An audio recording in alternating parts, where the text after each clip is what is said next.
If you've ever grown tired of your cat catching cicadas, go ahead and hit that like and subscribe button, folks, and welcome back to another episode of Benzinga's Pre-Market Playbook. We made it to NVDA Day. NVIDIA, however you pronounce it, those earnings are coming tonight. And will they be a huge market mover? Well, we'll see. We've talked about it all week. The time is finally here. And it is also worth mentioning that we're going to get Salesforce, ticker CRM, and CrowdStrike, ticker CRWD, after the bell as well. So it should be a fun day. We're awaiting PCE and durable goods here this morning. That's likely to impact the market. Strap in, folks, because Benzinga's Pre-Market Playbook, the Wednesday edition for August 26th, 2026, begins right now.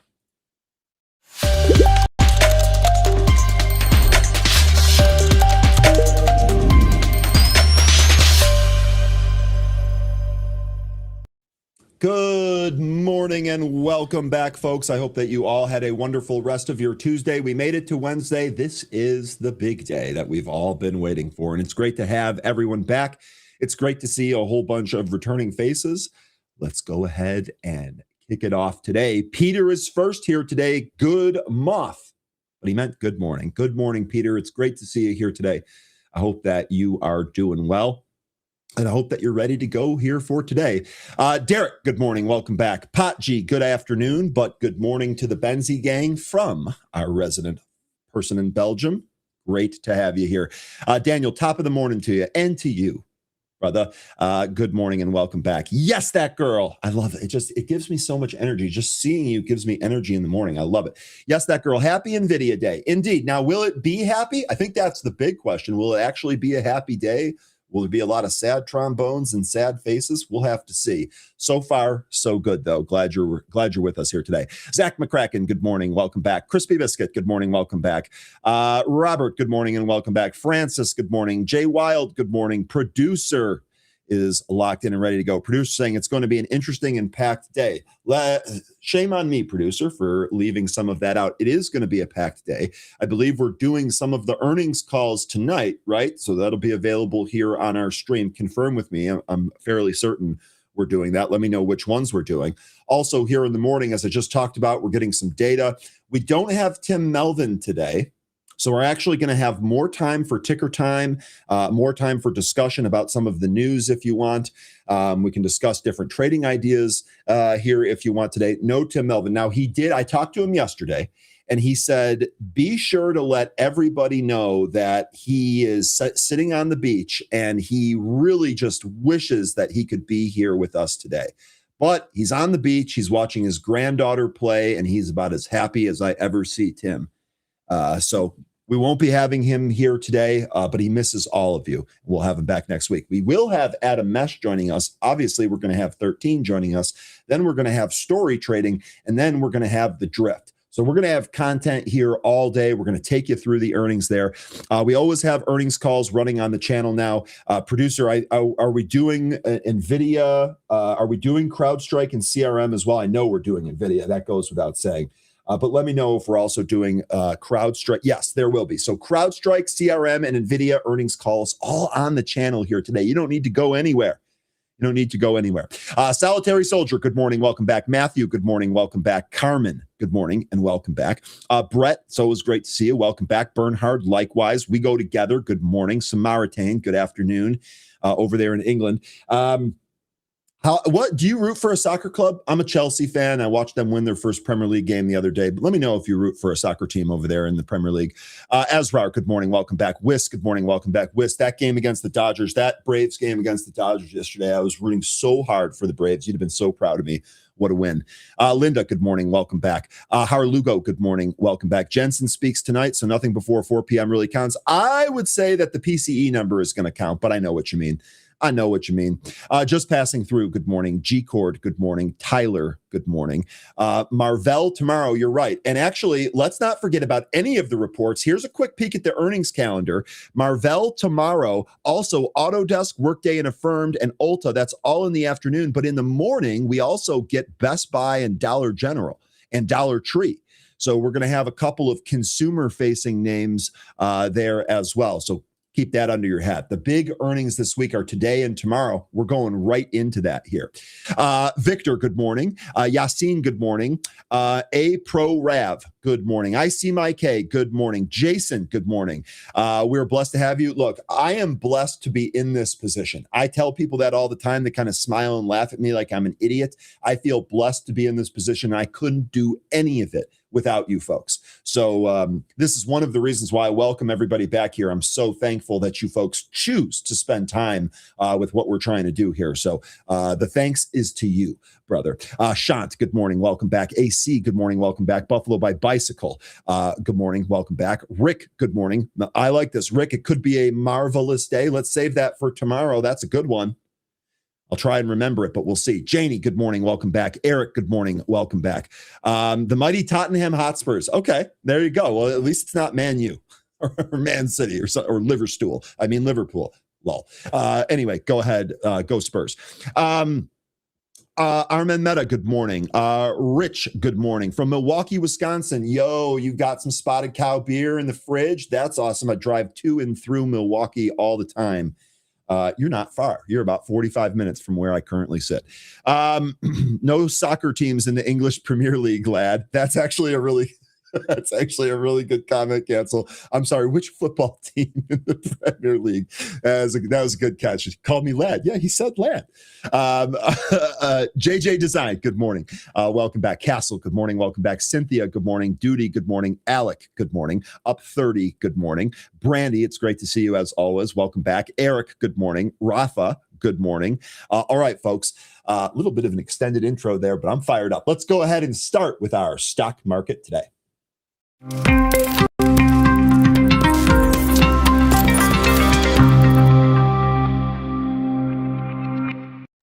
All right, folks, we've got a mixed futures market here ahead of the open. But remember, this is all likely to change when we get the PCE print here coming in about 23 minutes.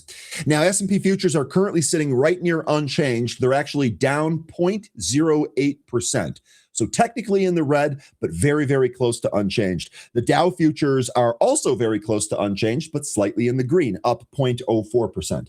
NASDAQ is our leader today, down by 0.25%, minus 0.25%. So everything pretty flat so far. Maybe the calm before the storm, you might want to call it. Quick check-in on oil. That's down 2.27%. We're at 80.48 on the crude futures there. Watch that. See if we break into a 70 handle here or 79 handle here. And Bitcoin, that's down 0.66%. Bitcoin futures currently sitting at 78,485. So market looks like it's kind of just holding in there and waiting for these data prints. We will stay on top of that as they come. Now, in the meantime, let's take a look at some cues from last session, as well as some insights from analysts. And of course, I'm going to have some stocks in play here for you today. Information technology, communication services, and material stocks led the gains on Tuesday, while energy and consumer staples closed lower, as U.S. stocks settled higher, with the Dow Jones gaining 150 points for its third straight win amid falling Treasury yields. U.S. stock futures were mixed on Wednesday as the Dow rose, but the S&P and NASDAQ slipped a little following Tuesday's higher close. Alongside NVIDIA's high-stakes second quarter earnings report after the closing bell, investors are braced for a heavy slate of macroeconomic data before the open, including July's durable goods orders, the second estimate for second quarter GDP, and key consumer spending and PCE inflation metrics, all due before the opening bell. Following renewed discussions between Iran and Oman regarding a joint temporary navigational corridor in the Strait of Hormuz, alongside President Trump's announcement that all mines in international waters were cleared despite recent tanker strikes near Oman, the U.S. has begun returning personnel to diplomatic posts in Lebanon, Israel, and Saudi Arabia.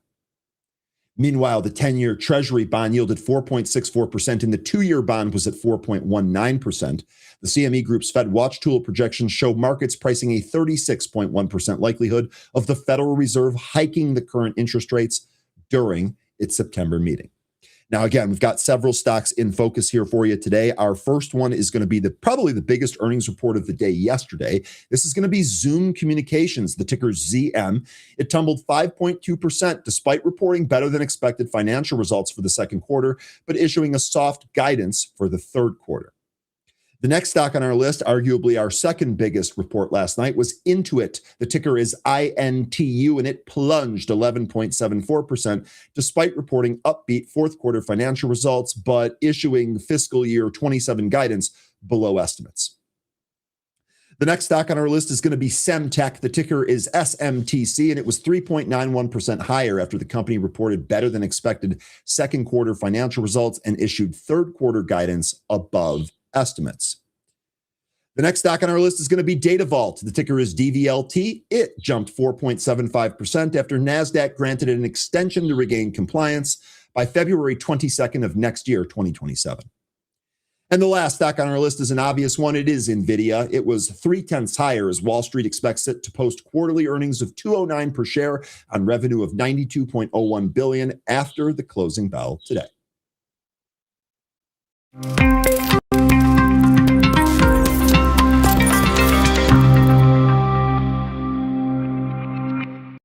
All right, let's take a look at our SPY chart as we always do.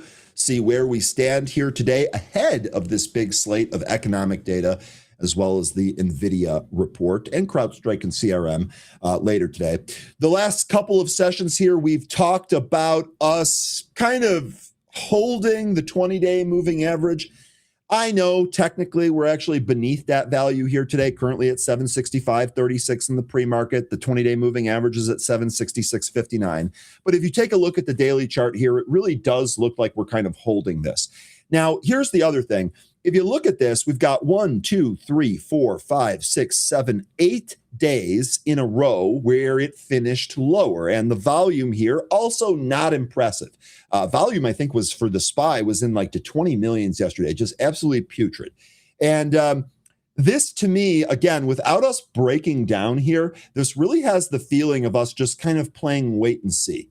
Yeah, I think institutional folks are probably away from their desks as summer is wrapping up and we get ready to return to the office post Labor Day. In fact, I asked specifically yesterday some of our more experienced traders that have been in the business for 40 years or more. I said, do you expect things to kind of pick up, whether we trade down or trade up, just more volume, more participation after Labor Day? And the consensus from those, let's call them experienced folk, are absolutely, they would definitely expect more participation. Now, that doesn't necessarily tell us where things are going to go yet. We'll have to stick around and be nimble for that, but at least we should see more participation, perhaps have less of this chop and maybe some more outsized moves in both the individual names and the indices. But we'll see.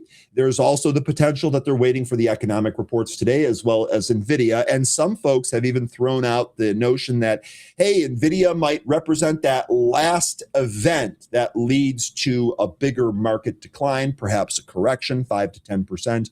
Some folks think it's going to be even worse than that. So we're just going to have to wait and see, know what's on deck here today, know where we're at. And if you're really worried about all of that, plan those levels accordingly. All right. So that's kind of where we're at here today. Again, a lot of this is going to change when we start getting that data. Let's go ahead and take a look at some insights from analysts here, see what they say. Producer, I'm going to try and keep my eye on the clock because I know we want to get these data points out. Please do your best to scroll them across the bottom. If I forget or lose track, that often reminds me. We want to make sure we discuss that data as soon as it comes out. In the meantime, thank you, producer. In the meantime, LPL Financial expects strong corporate earnings growth to continue, providing a solid foundation for the U.S. stock market. In their weekly market commentary, Jeff Bookbinder, chief equity strategist for LPL Financial, noted that an improving earnings outlook helps offset potential headwinds like interest rate volatility and geopolitical risks, which we have plenty of. Highlighting the strong fundamental backdrop, he stated, quote, improving and broadening earnings growth is likely to raise the floor for stocks, and the S&P 500's recent technical breakout to new highs probably raises the ceiling, end quote. While the technology sector and artificial intelligence remain primary growth catalysts, LPL Financial emphasizes that earnings strength has widened across the broader market. And from a macroeconomic perspective, LPL expects, quote, resilient economic growth, end quote, alongside lower oil prices and ebbing inflation over time. They project the 10-year Treasury yield will edge lower to the 4 to 4.5% range by year end, which should help prevent interest rates from creating a larger headwind for equities. Overall, LPL Financial maintains an optimistic stance on stocks, concluding that, quote, a supportive fundamental backdrop raises the floor, end quote, for market performance through the remainder of the year. So this is actually a pretty good commentary here by Bookbinder, especially if you're a bull or if you're long. Admitting that there might be some volatility here, but overall, the big catalyst, corporate earnings growth, is actually really good and expects that to continue into the end of the year. So if that is, in fact, what we get, and people do return after Labor Day, perhaps we're going to have a really nice end to the year, and then we can kind of start thinking about 2027 as we get closer to the turn of the calendar. Now, as far as the economic data, again, just to remind you folks, July's durable goods orders, second quarter GDP estimate, July's personal income and consumer spending, and the PCE price index and core PCE all out at 8:30. We are 14 minutes away from that. Okay, excuse me. Let's go through some of the news. We are going to start with Zoom earnings. Actually, what I'm going to do is start with the Zoom chart. We'll go ahead and pull up ticker ZM. This is what it looks like. Now, we did break beneath 100. So this 7% move down, this actually got worse since yesterday. In fact, this is what it looks like intraday. So you can see here, we drifted lower in the pre-market. We drifted lower. If you're a long trader, the one thing you don't want to see here is a repeat of Dick's Sporting Goods, which we saw yesterday. And just kind of a reminder, just to kind of set the stage for one of the things to look for, here's what Dick's did yesterday. It traded down in the pre-market. It kept leaking in the pre-market. And when the market opened, people ran for the doors. This thing continued to leak all day, closing at the lows, and it's actually down another 0.5% here today. So that gives you the blueprint. If Zoom behaves the same way, you got a short on your hands. If Zoom can find any type of support, perhaps it can bounce back. Dick's closed down minus 30% yesterday. Zoom here down 6.85% a little bit early on. So just something to keep in mind from what we saw yesterday. As far as additional downside targets, if we do continue to slip here, we have the 100-day at 95.35. We're actually beneath that right now. It actually looks like we're trying to battle here with the 50-day. We're currently at 94.15. That 50 days at 94.26. We also have the 200-day at 89.90. Let's just call that $90. That should also supply or give us a support level. There's a little mini gap in here that's melted. We completely filled that already here in the pre-market. So this actually kind of looks like a double or triple top a little bit up here at 110. So it looks like we're just kind of resolving from that. We'll see if Zoom ends up giving us a trade here today. Now, let me get back to the news here real quick. We'll go over the earnings stats here real fast, and then there's some insights from this report as well. Oh, excuse me. Zoom reported revenue of $1.28 billion for the second quarter, and that beat the consensus estimate of $1.27 billion. The communications company posted second quarter adjusted earnings per share of $1.55, and that beat the analyst consensus estimate of $1.48, according to Benzinga Pro. Total revenue was up 4.9% on a year-over-year basis, and Zoom said enterprise revenue increased 7.8% year-over-year to $787.5 million, and online revenue was up 0.6% year-over-year to $489.7 million. Online monthly average churn was 2.9% in the quarter. That's actually not a bad churn number at all. The company ended the quarter with 4,625 customers, contributing more than $100,000 in trailing 12-month revenue. That was up 8.2% year over year. That's also a pretty good number. Quote, our AI-first customer experience portfolio continues to scale, delivering high double-digit ARR expansion driven in part by strong adoption of Zoom Virtual Agent, whose customer count increased 256% year over year. And that came from Eric Yuan, founder and CEO of Zoom. Net cash provided by operating activities was $494.8 million in the quarter, and free cash flow came in at $472.4 million. Zoom exited the period with $7.2 billion in cash equivalents, and marketable securities, excluding the restricted cash. Zoom expects third quarter revenue to be in the range of 1.275 billion to 1.28 billion. That's kind of a tight range there. And that's versus the estimate of 1.282 billion. The company anticipates third quarter adjusted earnings of 146 to 148 per share versus estimates of 150 per share. Zoom also raised its full year guidance. The company now expects full year revenue of 5.085 billion to 5.095 billion versus the estimates of 5.09 billion, minor raise. Zoom now sees full year adjusted earnings of 608 to 612 per share versus the estimate of 608. Now, as far as this goes here, Zoom's Anthropic stake fuels its federated AI strategy, and this came directly from the CEO. So it will be interesting to see how AI kind of impacts these Zoom names. It will be interesting to see how AI impacts some of these communication names, Zoom probably being the most popular one as everybody uses it, including us. So this is definitely something I want to stay on top of. Zoom Communications, or ticker ZM, is leveraging its strategic investment in Anthropic alongside proprietary technology to power a flexible multi-model strategy, a federated AI approach that leadership says it's driving its fastest enterprise growth in 3 years, so since COVID. During Zoom's fiscal second quarter earnings call, executives outlined how the company is evolving into an AI-first system of action. Central to its transformation is Zoom's multi-model architecture, supported by its early $51 million strategic stake in AI pioneer Anthropic. This foundation allows Zoom to seamlessly blend third-party models with its own small language models, or SLMs. Zoom founder and CEO Eric Yuan highlighted how this architectural flexibility creates a distinct competitive advantage across core products like Zoom Contact Center and Zoom Virtual Agent. Quote, "A federated AI approach puts us in a unique position," end quote. Yoon told analysts, emphasizing superior speech quality, lower latency, and enhanced customer trust. Chief Financial Officer Michelle Chang detailed how this setup maintains margin discipline even as AI adoption grows. Non-GAAP gross margin reached 79.1% during the quarter. Chang explained that confidence in our long-term margin stems from, quote, "our federated approach in AI," end quote, which allows Zoom to, quote, "be able to take the best model for the right time and the right cost and be able to fluidly direct traffic in between that," end quote. Wall Street analysts and BTIG and Wedbush point to Zoom's Anthropic stake, which is valued in billions ahead of the expected IPO activity, as a core asset protecting Zoom from competitive disruption, while also fueling its underlying platform monetization.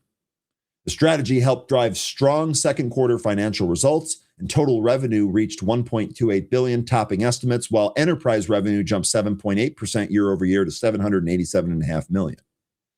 Monthly active users of Zoom Workplace AI features surged 125%.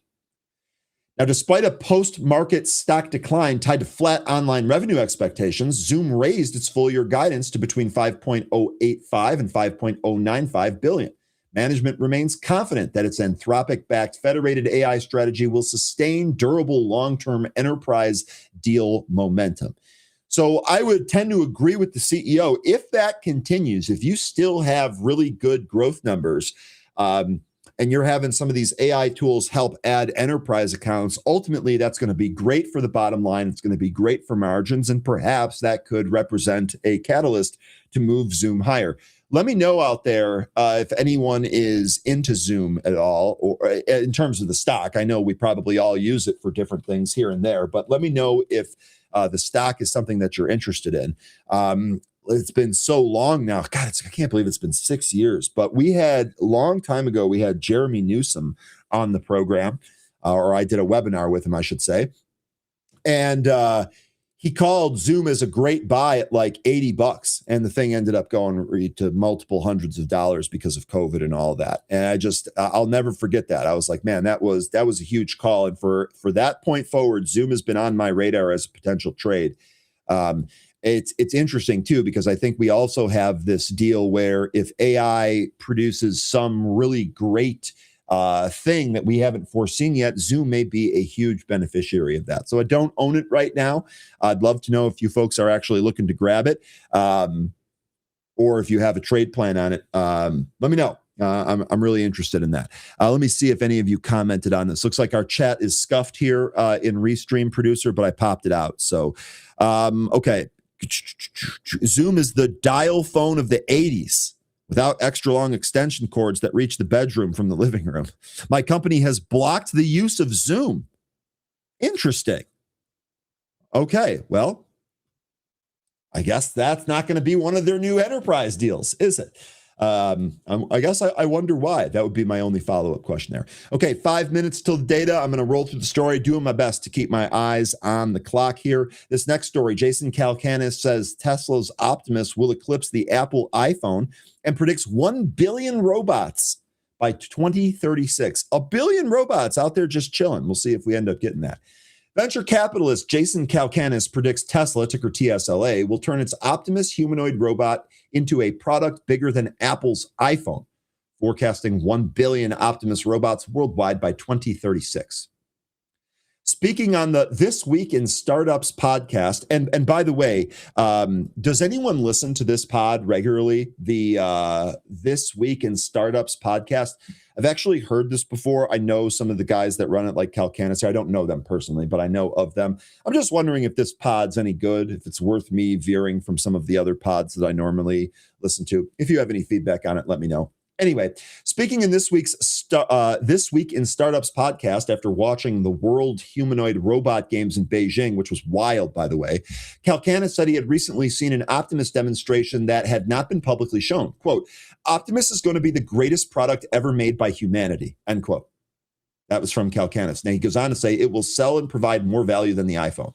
So right off the top there, producer, I know we've got poll ideas from some of our writers here. Let's keep rolling with those. But I'm curious to see if we can come up with like an extravagant poll here. Like, will there actually be billions of robots by mid-2030s? Will it actually be bigger than the iPhone or any smartphone? I'd be curious to take the temperature of the group and see where we are with that one. Calacanis argued Tesla's hardware is roughly 1.5 generations ahead of robots we watched compete in Beijing, while its brain is substantially more advanced. He predicted Optimus would win 35 of the competition's 51 events. Reuters reported that more than 2,000 robots from 666 teams, or 666 teams, competed at this year's games, testing everything from running and tennis to factory assembly and restaurant service. The event highlighted China's rapid progress, although robots still struggled with practical tasks, such as plugging in cables and recovering from mistakes. Calacanis went considerably further, saying, quote, I will guarantee you we will be sitting here in 10 years and there will be 1 billion Optimuses in the world, end quote. I didn't say 1 million. I didn't say 10 million. I didn't say 100 million. I said 1 billion. So without even being pushed, he doubled down on the number. Just Passing Through says, can't wait for iRobot to mow my yard. That's actually a good exercise. I kind of like doing that myself. The smell of freshly cut grass. Anyway, Tesla is already replacing its former Model S and Model X production area with an Optimus line, a shift that CEO Elon Musk confirmed earlier this year. Tesla ended production of both vehicles to make room for robots as it committed more than $20 billion to capital spending in 2026. Tesla's own website now lists Fremont as producing Model 3, Model Y, and Optimus. Musk cautioned during the second quarter earnings call that Optimus will be Tesla's, quote, hardest product to scale manufacturing, end quote, because the company effectively must create an entire new supply chain. Musk had said the Fremont line ultimately targets 1 million robots annually, with an even larger Texas operation planned later. He has warned, however, that initial production will be agonizingly slow. Probably need to make sure they get all the kinks out before they start mass producing these things that break and do all this other stuff that you don't want them to do. Remember, the vision of what this technology can do, different than what actually happens. Let's see how close they can actually get. Not everyone shares Calacanis' certainty. Investor Ross Gerber has questioned Optimus's near-term commercial prospects, while Unitree founder Wang Jingjing recently suggested humanoids could still be years from their, quote, ChatGPT moment. So I guess that's where we can start. How close do you think we actually are to the robots coming, for lack of a better word there?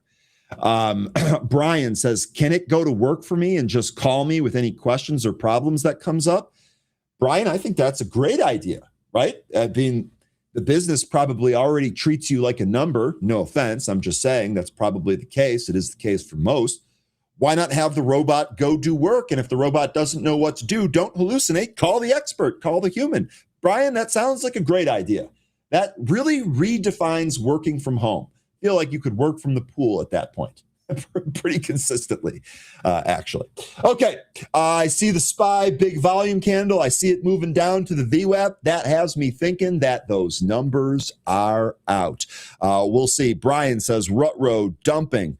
Okay, we'll see here. And then Bob saying we can send those robots to colonize Mars. Yes, definitely. Remember, Elon said moon first. I would imagine the robots are going to be in their testing ground there, but then we'll see if we go to Mars. Okay, PCE is out. Let's check it out. Here we go. U.S. core PCE price index year over year for July in line, 3.3% versus the 3.3 estimate.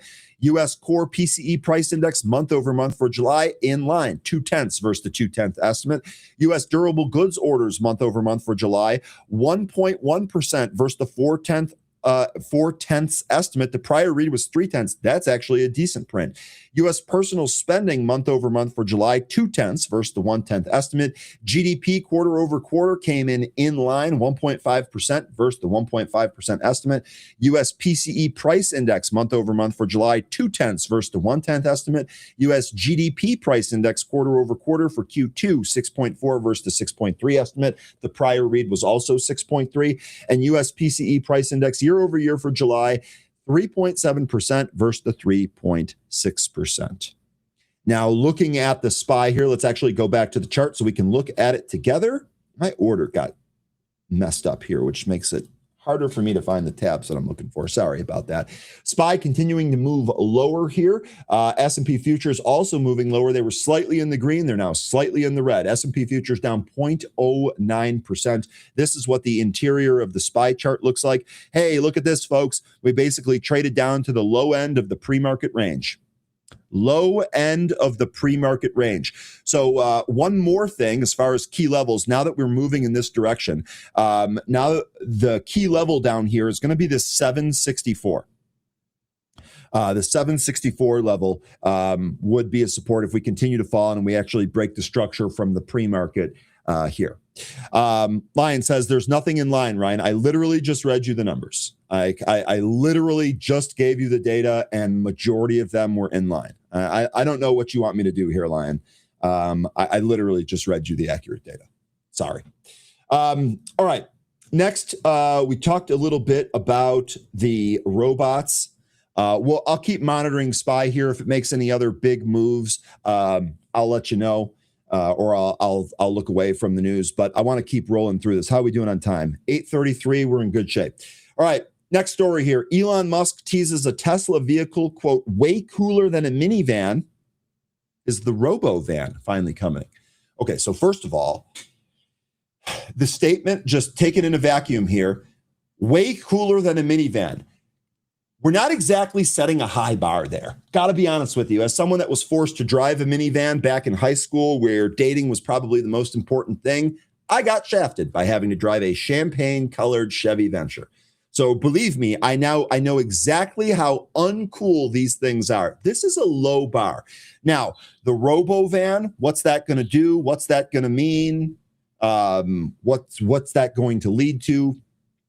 Good question here. How much cooler is it going to be? I'm a bit skeptical, at least at the outset here.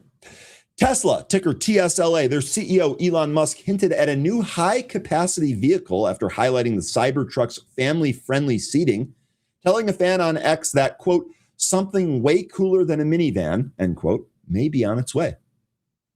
Musk made the comments after saying, quote, the Cybertruck rear bench has 3 sets of ISOFIX attachments and is wide enough to fit 3 child seats or 3 adults, end quote. A user responded, quote, in all caps, make me a minivan, Elon, end quote. And that prompted Musk's cryptic response. Real quick here, I just want to say thank you to Elon Musk for not saying, sure, I'll create a minivan, instead trying to take it up a notch and saying, you know what, I'm going to do something cooler. I'm going to do something cooler. Thankfully, right? Thank God that's the case. Musk offered no name, specifications, or product timeline, leaving open whether he meant a Cybertruck-inspired SUV, another family of vehicle, or Tesla's already unveiled Robovan. The exchange follows his previous acknowledgement of calls for larger Teslas for bigger families. That's also a good sign, by the way, for demand. The Robovan provides the clearest confirmed reference point. Tesla unveiled the 20-seat vehicle alongside the Cybercab at its We Robot event in October of 2024. Tesla now describes the autonomous vehicle as a transport for, quote, groups or goods from mass transit to construction or food service, end quote. The company has not announced its price or production date. The idea also echoes Tesla's decade-old plans. In 2016's Master Plan Part 2, identified high passenger density urban transport as a category ripe for electrification and envisioned autonomous smaller buses carrying passengers directly to their destinations. Let me pause right there, because one of the things that I've kind of thought underlying here is that, they're talking about robo taxis and autonomous, Ubers and Waymos and all of this. Why have they not really kind of pitched the autonomous buses? To me, this actually seems like the low-hanging fruit. Yes, there are more human beings on it, but these are already generally bigger, slower-moving vehicles. They take generally the same route unless there's construction. They do it on repeat. This, to me, seems the perfect first step for some of these autonomous driving vehicles. And I've kind of always wondered why they haven't gone this way first. But looks like they are thinking about that. Tesla has meanwhile expanded its conventional family lineup. The company launched the long wheelbase Model YL in the US in July with 3 rows and 6 seats. Tesla currently lists the Model YL Premium for $62,000 with second row captain's chairs and an estimated 325 miles of range. Tesla is also pushing deeper into autonomy. Its 2-seat Cybercab has no steering wheel or pedals, while a 2026 regulatory filing said Tesla had begun pilot production. As things stand, Musk's way cooler vehicle remains unidentified, but Tesla's Robovan, Cybercab, and expanded Model Y lineup suggest the answer may look nothing like the sliding door minivans that fans requested. Got to be honest with you, I'm not heartbroken over that. I had a bad experience, you could say. It is what it is. Okay, let me take a look at... Oh, that's funny. Just reading some comments in reference to being forced to drive a minivan. That's fun. They actually make a Dodge minivan with a Hellcat engine in it. 707 horsepower with the family in the car is crazy. Yeah, to me, that doesn't make sense. Let me putz along with the family in the car. We don't need a minivan with 700 plus horsepower. Having a van as a teenager sounds like a big potential for problems. Yes, it was, Lance. There were also some solutions, most notably when I bought my Trans Am and then yanked the engine out in my garage and needed to take it to a machine shop so I could manually port my own heads and replace the pistons and crankshaft. I'm glad that I had my dad's minivan at that point because I had no other vehicle that I could literally throw an engine into the back of. So there was some pros. Don't let me just completely knock it here. But as far as the dating game and the friend game, it wasn't so great. It wasn't so great. Elon's van, a conference table with all seats facing inwards. I could see that. Okay, bring back the boogie van with modern shag carpeting and paneling. I don't know about that one. All right. Next story. How are we doing on time? We're still good. I just want to make sure I don't run over anything. And by the way, I told you I'd continue to check on this. S&P futures continue to sell off minorly. We did technically break the pre-market structure that I just talked about, but it was very, very little. Right now, I would say that it's trying to hold that. Meanwhile, S&P futures also beneath the VWAP for the time being. Daniel Newman says that Broadcom deserves credit for OpenAI's jalapeno chip. Who likes jalapeno chips, by the way? Some of my favorite flavors. They're just awesome. And calls NVIDIA killer hype exhausting. All right, so we're starting to exhaust some of the tech bros. That's probably pretty good. On Tuesday, Futurum Group CEO Daniel Newman praised Broadcom, which is ticker AVGO, praised their role in OpenAI's new Jalapeno AI chip while warning against rushing to label the custom silicon at NVIDIA a killer. Newman took to X after OpenAI published benchmark results for Jalapeno, its first custom inference chip developed with Broadcom.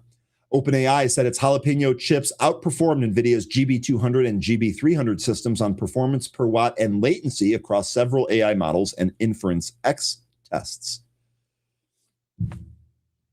Excuse me, sorry. Quote, Broadcom deserves a lot of credit here, end quote. Newman said that, adding that while he would reserve judgment on OpenAI's silicon program until more external testing and deployment, he goes on to say, quote, Broadcom is likely the reason this went well, end quote.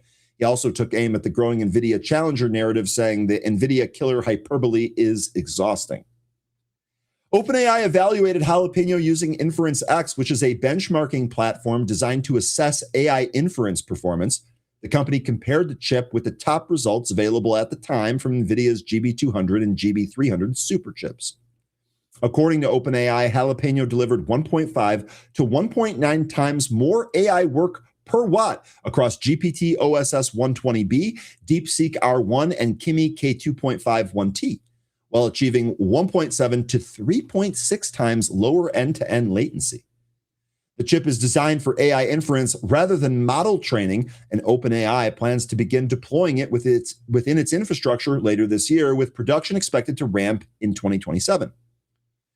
The company is also already developing second and third generation versions of this chip. No word yet if it's called the Ghost Pepper chip. In a separate post, Newman said OpenAI was making big claims with its first AI ASIC and called it its assertion of inference supremacy over NVIDIA, a massive claim and a lot of hyperbole. I'll hold out for external benchmarks before buying the hype, end quote. There is also an important limitation. Jalapeno's published comparison was against NVIDIA's GB200 and GB300 systems, not NVIDIA's newer Vera Rubin generation.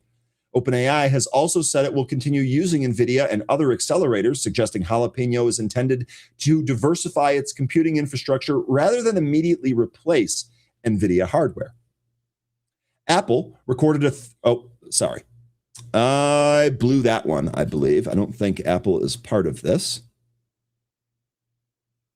It is not. So I screwed that one up. Guess what the next story is on? You guessed it, folks. It is on Apple. Time, we're still good. The iPhone buyers rush in before potential Apple price increases. So remember, we got news recently that the price of Apple devices are going to go up minorly because of the price or the increase in the price of memory. Now, what is this going to mean long term? Well, it's going to mean that people are going to have to pay more for the phones. Does that mean that people are going to upgrade less? Maybe, but I would hold off on that because remember, the price of the phone doesn't matter as much anymore.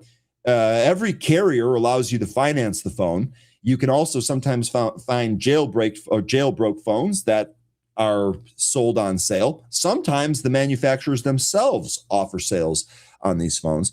So I'm just not sure how many people are just going to say, you know what, I'm not going to upgrade the cycle. I'm sure there will be some, and that's fine.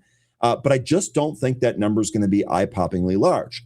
On the flip side of that, the people that absolutely need the latest and greatest or are really, really due for a new phone, they see price hikes coming down the road. They think to themselves, boy, I better rush in and buy the phone now, save money now. Who knows when the memory prices are going to come in? Now, the end result of that, do we have a higher than expected iPhone print during Apple's next quarterly report? Are iPhones given as gifts for the holiday season this year as people are trying to get ahead of that? All some things to ponder. This could actually have a positive impact on Apple stock. Let's see what the story says. Apple recorded a 13% year-over-year increase in global iPhone shipments during the second quarter of 2026, according to a Wednesday report from Counterpoint Research. The iPhone 17 series helped fuel the growth. Stable pricing and Apple's push to gain smartphone market share also supported shipments. Apple outpaced the broader Chinese smartphone market, with the iPhone shipments rising 23% from a year earlier. Counterpoint said Android manufacturers raised prices because of higher component costs. Meanwhile, Apple maintains stable iPhone pricing. Expectations for price increases in the third quarter also prompted some consumers to buy devices earlier. Europe delivered 22% shipment growth. Potential price increases similarly encouraged customers to bring forward purchases. South Korea posted Apple's strongest growth among major markets. Shipments jumped by 35%, helped by promotions, stronger April and May sales, and an easier comparison with the prior year. U.S. iPhone shipments rose 6%. Stronger carrier promotions for the iPhone 17 Pro and Pro Max models helped drive demand. T-Mobile, ticker TMUS, and AT&T, ticker T, offered trade-in subsidies of up to $1,100 compared with $1,000 a year earlier. Japan also recorded 6% growth, supported by demand for the standard iPhone 17 and carrier upgrade offers. However, shipments in India slipped 0.4%. Persistent supply constraints and inventory shortages limited the availability of key iPhone models across online and physical retail channels. So again, I'm just throwing this out there. I don't know what the answer is, but I posed this to you. Did enough people rush in to actually make the next print look better than expected? You'll have to let me know. You will have to let me know on that. Now, next story here and the last story here. Kind of curious about this and a little bit of a tongue-in-cheek kind of poke right here at the end. Apple unveiled its new Mac Mini and Mac Studio with the M6 and M5 Ultra chips. And there's a surprising $9 twist to that. $9. What could that be? Apple, ticker AAPL, has refreshed its Mac Mini and Mac Studio desktops with an M6 and M5 Ultra chips while adding existing M5 Pro and M5 Max options to the lineup. Apple's new Mac Mini retains its compact design but gains the all-new M6 chip, Apple's first 2-nanometer processor. The 12-core CPU and 12-core GPU deliver up to 40% faster CPU performance, while neural accelerators enable up to 4x faster AI performance and 2x faster graphics compared with the M4 model. The M6 Mac Mini starts at $899 with 16 gigs of unified memory and 256 gigs of storage, while the M5 Pro model starts at $1,700. Both are available for pre-order with deliveries beginning September 22nd. The M5 Pro configuration supports up to 18 CPU cores and 20 GPU cores and 64 gigs of unified memory. Not a bad price, honestly. Apple also upgraded the Mac Studio with the M5 Max and M5 Ultra chips. The M5 Ultra features up to 36 CPU cores and an 80-core GPU and a 1.2 terabytes of memory bandwidth, making it Apple's most powerful chip yet and targeting demanding AI, rendering, and video workloads. The M5 Max Mac Studio starts at $2,499, while the M5 Ultra model starts at $5,500. A 512 gigabit memory configuration is coming in late October, and both desktops also gain Wi-Fi 7, Bluetooth 6, and faster storage, while Mac Studio gets PCIe Gen 6 storage and Thunderbolt 5. Then there's the unexpected twist. Apple has released a new version of its polishing cloth for just $9, and it's down from $19. Let me just ask a quick question. This is a safe space here. No judgments to anybody out there. Who bought the Apple polishing cloth for $19? Just curious. Let me get a one in the chat. If you spent $19 on Apple's proprietary polishing cloth. And then what I want to know is, was it worth it? Is it better than just a generic polishing cloth that you can get for $2 on Amazon? Curious. Apple hasn't detailed any major changes to the cloth, which remains designed to safely clean Apple displays, including nano-texture screens. The product became a meme following its $19 debut in 2021, but it was quickly sold out despite its meme status. So I'm sorry for laughing. It's just, to me, this is funny. A polishing cloth for $19. That polishing cloth better do something special for $19. I often get polishing cloths for free thrown in with things that come with LCD screens. Ryan, you are terrible with that question. So I asked for ones in the chat, but y'all folks gave me two. Well, that tells me everything I need to know. I'll do you one better. What's an apple cloth? Oh man, we really do have the best community on the internet. It never fails. Every day. All right, let's go back. Oh, you know what? I actually have a street tweet for you here today. Also, with the street tweet here, I'm just going to preface this, going to give you a little bit of a warning. Please don't shoot the messenger. I'm just the messenger here. All right, I'm just delivering a message. If this tweet here makes you upset, please don't shoot the messenger. All right, street tweets is right now.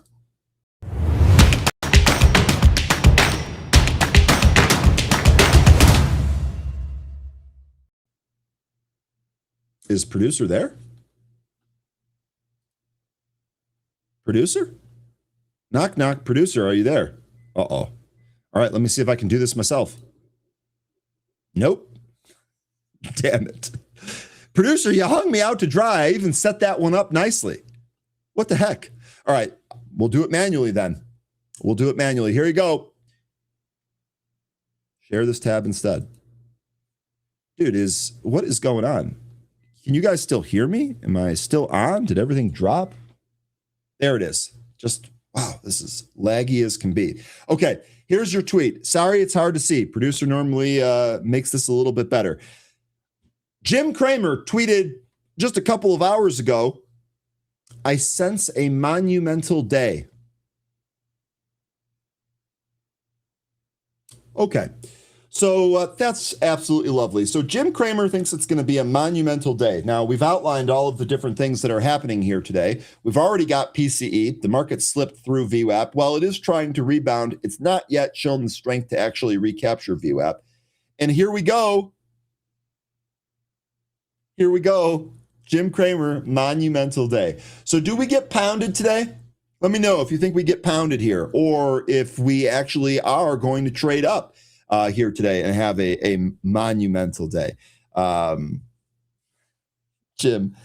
Oh, Jim. I might revisit this at the end of the day just to see what ended up happening because this to me is just too funny. Okay. Let me know what you think on that. I'm gonna go through some of the comments here real quick. Producer was looking at a minivan. Oh, I'm going to keep busting him on that. He might not know what's going on, but that'll just make it more fun. LMAO, my bad. Okay, he apologized. At least he... Producer, we're having fun here on a Wednesday. That's okay. Zach McCracken said all of the lag and stuff and all of that bad luck and stuff not working is happening because I said I was a Chelsea fan. Damn, Zach. I really kind of got you there, didn't I? What team are you a fan of, just out of curiosity here? Rick wants to know, is Jim ever right? Yeah, I mean, a broken clock is right twice a day. I guess so too is Cramer. Did Cramer eat some bad chili again? Oh, gosh. Cam, I sure hope not. Oh, I sure hope not.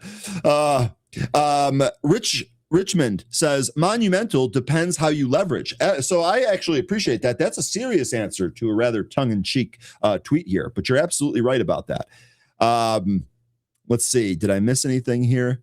Not on Kramer. The inverse Kramer. Brian, inverse Kramer. Okay, we'll see what we end up getting here today. Monumental bad or monumental good? Derek, I think that was the kind of like the little thing that he added here. Like, the way I view Jim, when he says something like this, he's talking about a move higher. He's talking about a bullish move. He's talking about something good, but he we call that plausible deniability. He left himself in out there. If the market gets absolutely wrecked today, it was a monumentally bad day. We'll see. I think that he means up. It'll be very interesting to see what happens today. As I say that, S&P futures, they're at their pre-market lows. Oh, man, that is good stuff. Okay, let's go back to Benzinga Pro here. We've got a couple of minutes before Adam jumps on, and then 13 will be jumping on at some point as well. At this point, I would say, what do you folks want to take a look at here? What do you folks want to take a look at here? Called the VSIG news. Isn't VSIG a penny stock? Oh, no, that's right. They did reverse splits. All right, well, I guess we can start with this if you want. Ran to the bathroom real quick. Oh, producer, take that. All right. VSIG, let's take a look and see what's going on here. Obviously, I did not prepare for this. I do know for sure that this did. Yeah, okay. So as of 2 days ago, they did a 1 for 15 reverse. And I implore you folks to look at the history here. Earlier this year, back at the end of February, they did a 1 for 60. And in September of last year, they did a 1 for 30. April of last year, they did a 1 for 20. And then November of 2024, they did a 1 for 49. This stock, all it does is reverse split. This is the reverse split spiral of doom. I think it was Lakshmi the other day who was in here that said, I've never seen a stock that's gone through reverse splits end up being good. And I think maybe GE or the spinoff, maybe that was one of them. But for the most part, for all intents and purposes, 99.9% of that's absolutely correct. Look at this history, folks. This is, I mean, look, if you're going to play this here today, Godspeed. I hope that you're able to make some gains. But again, just know what it is that you're trading and be very, very careful if you decide to hold this for longer than 5 seconds. Reverse split like a lot. Now, what's the news that's actually driving this here? VCI Global announces Gallatin AI Factory, a modular AI data center platform with a roadmap to 500 megawatts of compute capacity. Okay. So, you know what we're going to do here? We're actually going to grab the body of this, and I'm going to have Claude break this down for me. So for VSIG here, tell me if this is actually good. And do they have the money to pull it off? We'll see, and we'll go ahead and paste that PR in here. We'll give you some more insight on that PR here in a sec. Now, the initial move that this thing has made, yeah, I can see why you guys are all over it. It's the second name on the movers list, on the gapper list here today, gapping higher. Looks like 550 really kind of gave it some resistance there. We've pulled back in. We are doing a good job staying above the VWAP, so that's a good thing. We can't look at a daily chart because this thing is reverse split into oblivion. Do you know this word, oblivion? Anyway, it's actually oh, look at this. Oh, how perfect is this? So on the daily, this thing has come up to the 65 EMA and stopped dead in its tracks. That value right there at 5, by the way. Right there at 5. All right. And this is what it did the last time this went on a run. So plan accordingly, but this thing made a big pop here. It looks like 1, 2, 3, 4 days before it finally topped, and then of course rolled back over and completely round tripped the move. So just know wherever this move stalls out, we're probably going to do something similar to this, just kind of judging by its history. But this is where we're sitting right now, just shy of that 65 EMA there on the 5. Or on the daily chart. So we'll see. If we take a look inside here, we probably don't have anything over the past few days.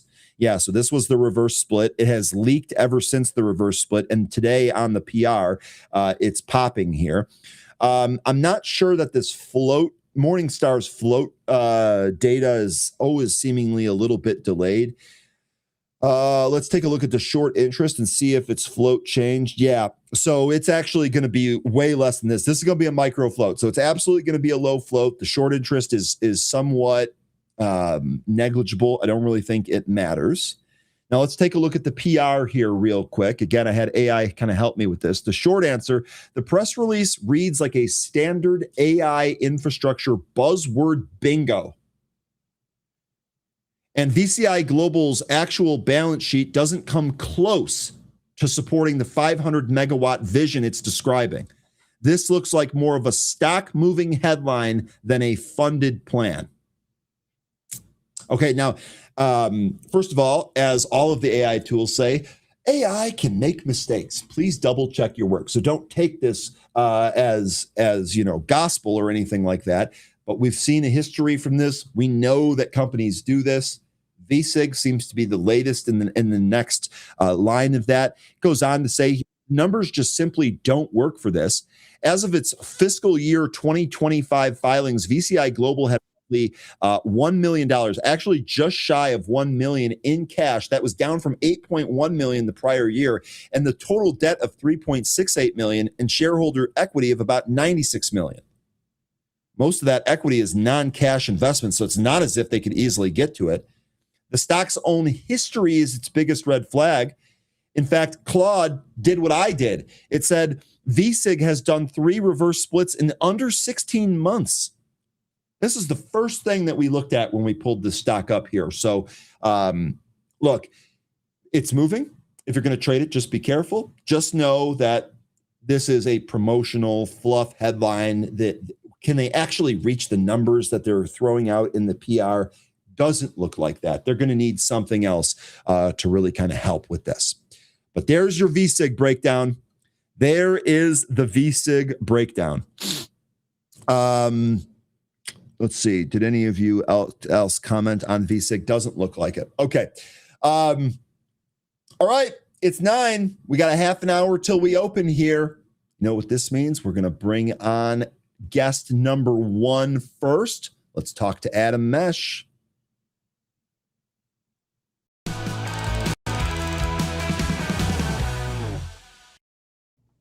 Adam, good morning. How you doing, buddy? Good morning, Ryan. How you doing? Man, I am doing excellent. I am doing really, really excellent. Had just an incredible weekend here. I adopted a new cat who's jumping in my lap and coming to say hi. Hi, kitty. What's the name? What's that? What's the name? Sadie. Sadie is a 1 year, 9-month-old female tabby that absolutely loves my 10-year-old tabby male. So I've never seen 2 cats get along like this, but that's another story. I'm doing good. It's NVDA day. We actually just got a PCE print here. The market's moving a little bit lower, but it's not really freaking me out, right? Like we're not plunging, we're not getting destroyed, all of that. So I'm still optimistic about today. But Adam, look, there's just no way I can ask you about anything before we start talking about NVIDIA. Do you have any expectations whatsoever, either on NVIDIA, the print, how it trades, or any of that? I think it's going to be like, it's kind of like a Fed announcement or any other announcement where even if we knew what they were going to say, we won't know how the market will react. That's something I talk about a lot. Like literally, if you sat down with Jensen and he's like, here's everything we're going to say, that wouldn't tell you what the market's going to do. So it's really going to be the mood of the market. We have come off our highs. I don't know. I feel like it would be easier to push us down than lift us up. But you know, maybe they say something with numbers that causes a temporary rally. But I think the mood of the market right now is that the top seem in for the year. We're trending below them. And so I'm just treating it like a market play and certainly not leaning into it ahead of earnings. Yeah. Okay. And that's kind of what I was getting at. I'll be honest with you, Adam. I seem like I'm the exact same page as you. Looking at the chat here, JJ saying NVIDIA pop and drop, maybe a short. Again, you'd want to wait for the print there. You'd want to not do that through the print there. Joe Marsh says they will beat and go down. That's what it's been doing. It's been beating. I actually, if we take a look here at the history on the earnings, look at this. The last time it missed the number was the May quarter of 2024. This thing is definitely going to beat. I feel pretty good about that. But to Adam's point here, what's the market reaction going to be? Adam, the other follow-up question I have for this, we were talking about this yesterday. I'll ask you since you're here today. NVIDIA has 1, 2, 3, 4, 5, 6, 7 down days in a row before that minor green day yesterday. And frankly, that was just a hold of the 50-day moving average. Maybe it loses that today.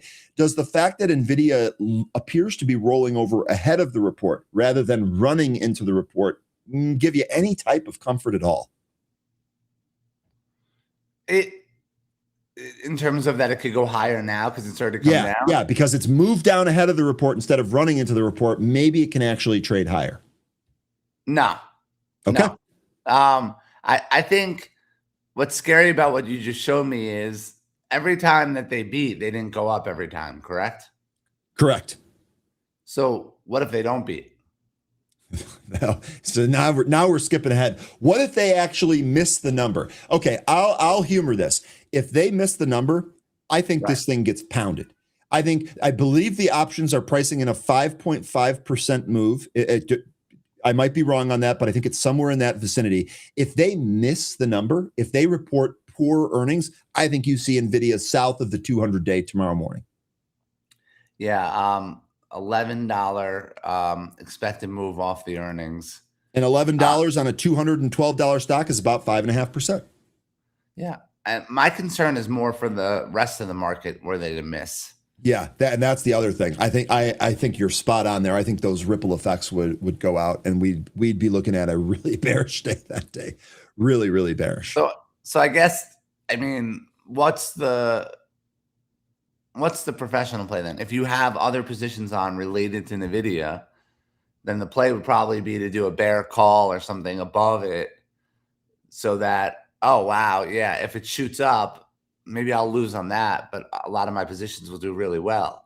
And if it misses, at least I'm benefiting from NVIDIA, the bear call, to offset some of the positions. Like I have positions in a bunch of stocks that would go down a lot if this tanked. So you're at that trade plan almost treats it as a hedge at that point, right? A hedge Correct. for your long portfolio in case the market gets absolutely obliterated on the report. That's an interesting strategy too.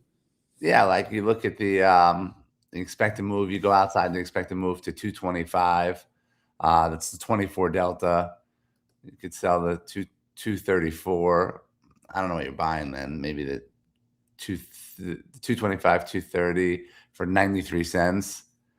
It's not that great of a trade, actually. Yeah. Okay. So I think one of the things we're making a case for here is that this is probably not the best place to be ahead of the print.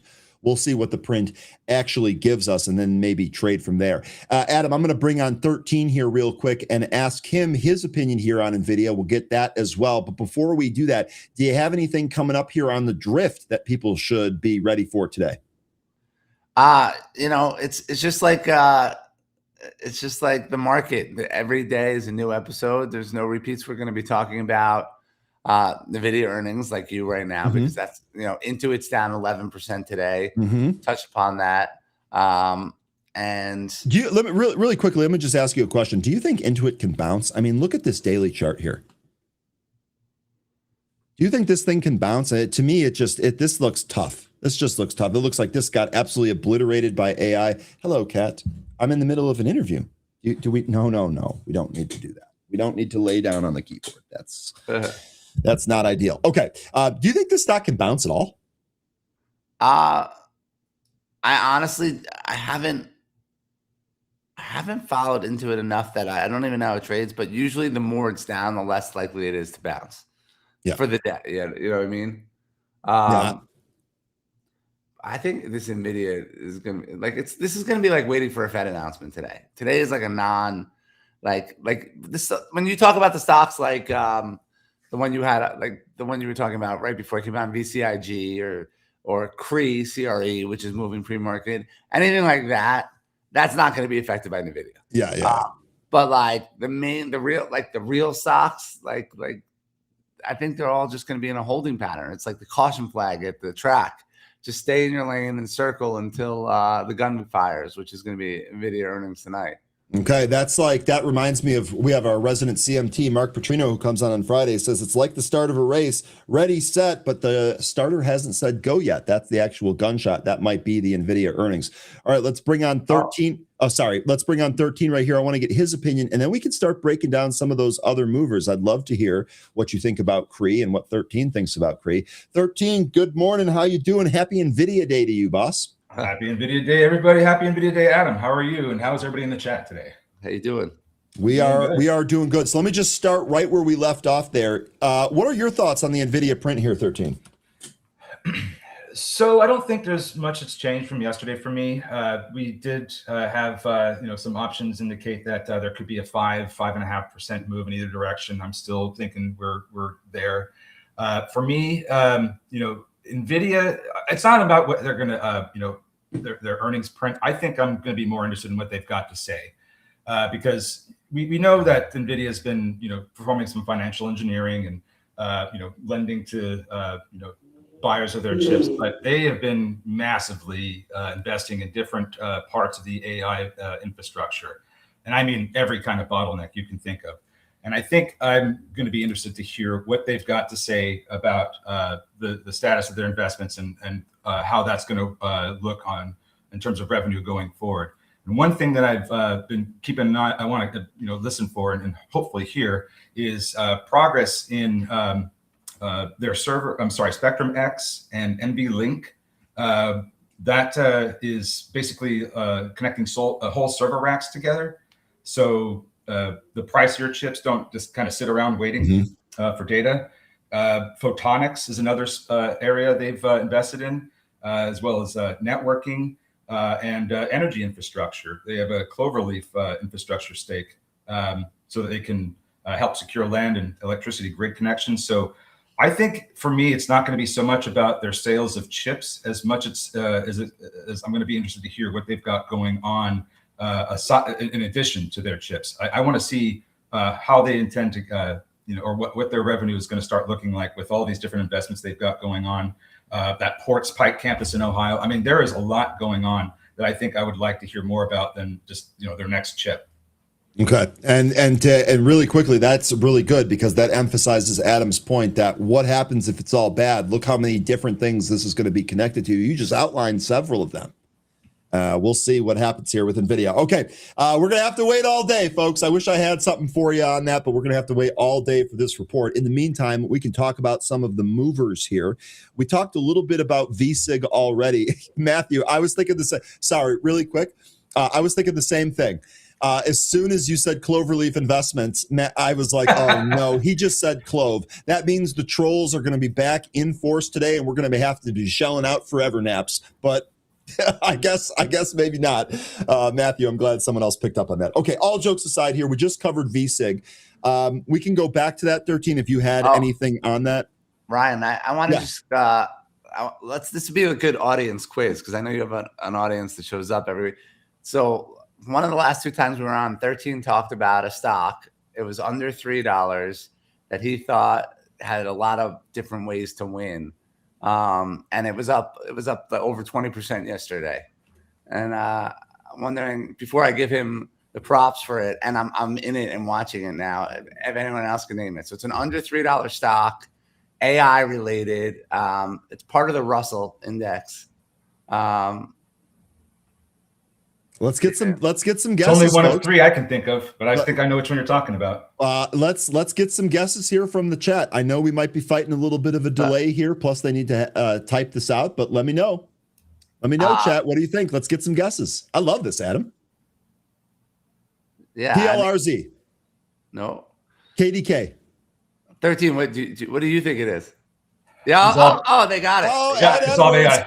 RZLV, yep. Resolve AI. All right, I'll tell you what. Let's just start with that. I'm going to bring this up. Impressive. Thank you. Impressive for them. Impressive for the audience. Oh yeah. Yeah. Well, obviously, yes for your call, but I didn't know it was impressive. Sorry. That was a good call. I saw it. I'm like, oh, there we go. They did a deal with Google. They did a deal with Google yesterday. Yep.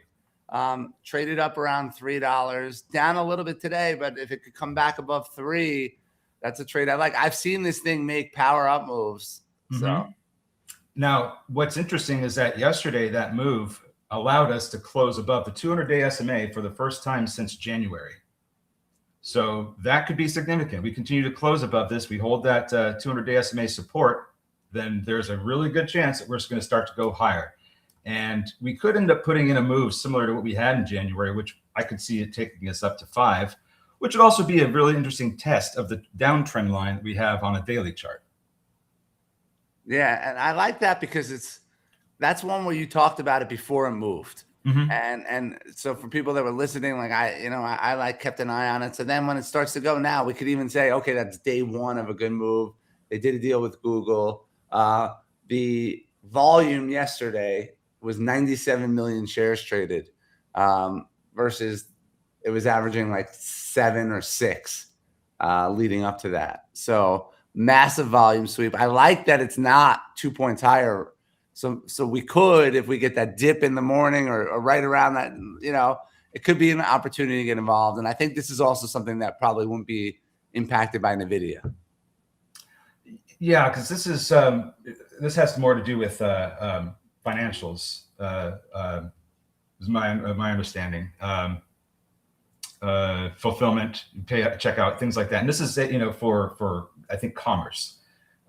So they have an investor day on October 6th that they just announced. So that's going to be interesting to hear what they have to say. But they only report 2 times a year, and it was their last report that had me interested. And I was Ryan, I was even asking you to see if Tim Melvin would thought that this was interesting, because I was scratching my head about how this company is expecting to have this massive revenue later on in the year, but the stock's not moving relative to it. Yeah, I haven't gotten a chance for that. I apologize. Tim Melvin is on a beach with his grandchildren right now. Oh, well, then don't bother him. He does send his regards to the entire chat. But yeah, so I'll get that from him. No, so right now the big resistance that's struggling with is still $3. You can see that on a daily chart, but I like that we are now trading above the 200-day SMA, and I think we need to continue to hold that above that moving average if we're going to see 3, 4, and 5. Nice. So that will be what I'm watching next, is just that 200-day moving average. And then if you now why does that look a little bit different than mine? But no, there it is. Okay, so if you take that very first high and you drop, there you go. So there could be another test of this trend line coming soon. Probably next month, maybe. If this continues up like it did in January. Yeah, that was a good call out. Thank you. Call out. Let's see where this finishes. I love it. Here we go. Let's get it started early here. You guys ready to roll through some new movers here today? Let's do it. All right, we're going to start here with We're going to start here with CRE. The stock is up 144%. We did lose the VWAP here. Create Enterprise shares are trading higher after the company reported a year-over-year increase in the number of customers it served in the first half of 2026. This is a Hong Kong name here. It looks like it ran into some resistance there at 8. Float is 1.1 million. Let's take a look at our short interest on this bad boy. 2.87% of the float is shorted. Looks like it's only 1 day to cover. Yeah, 1.45 days to cover. And our market cap here, just barely above 5 million, but 5.17 million. So perhaps this is going to be a runner here today. There's the print. There's the news. Here's the formation. What do you guys think about this? Start with you, 13. So one thing that I was looking at were the financials, and I was thinking to myself, they've got a lot of cash, but they're trading. If that cash figure is accurate, they're kind of trading well beneath it. So they could be undervalued in that sense. But this company specializes in IPO filing submissions,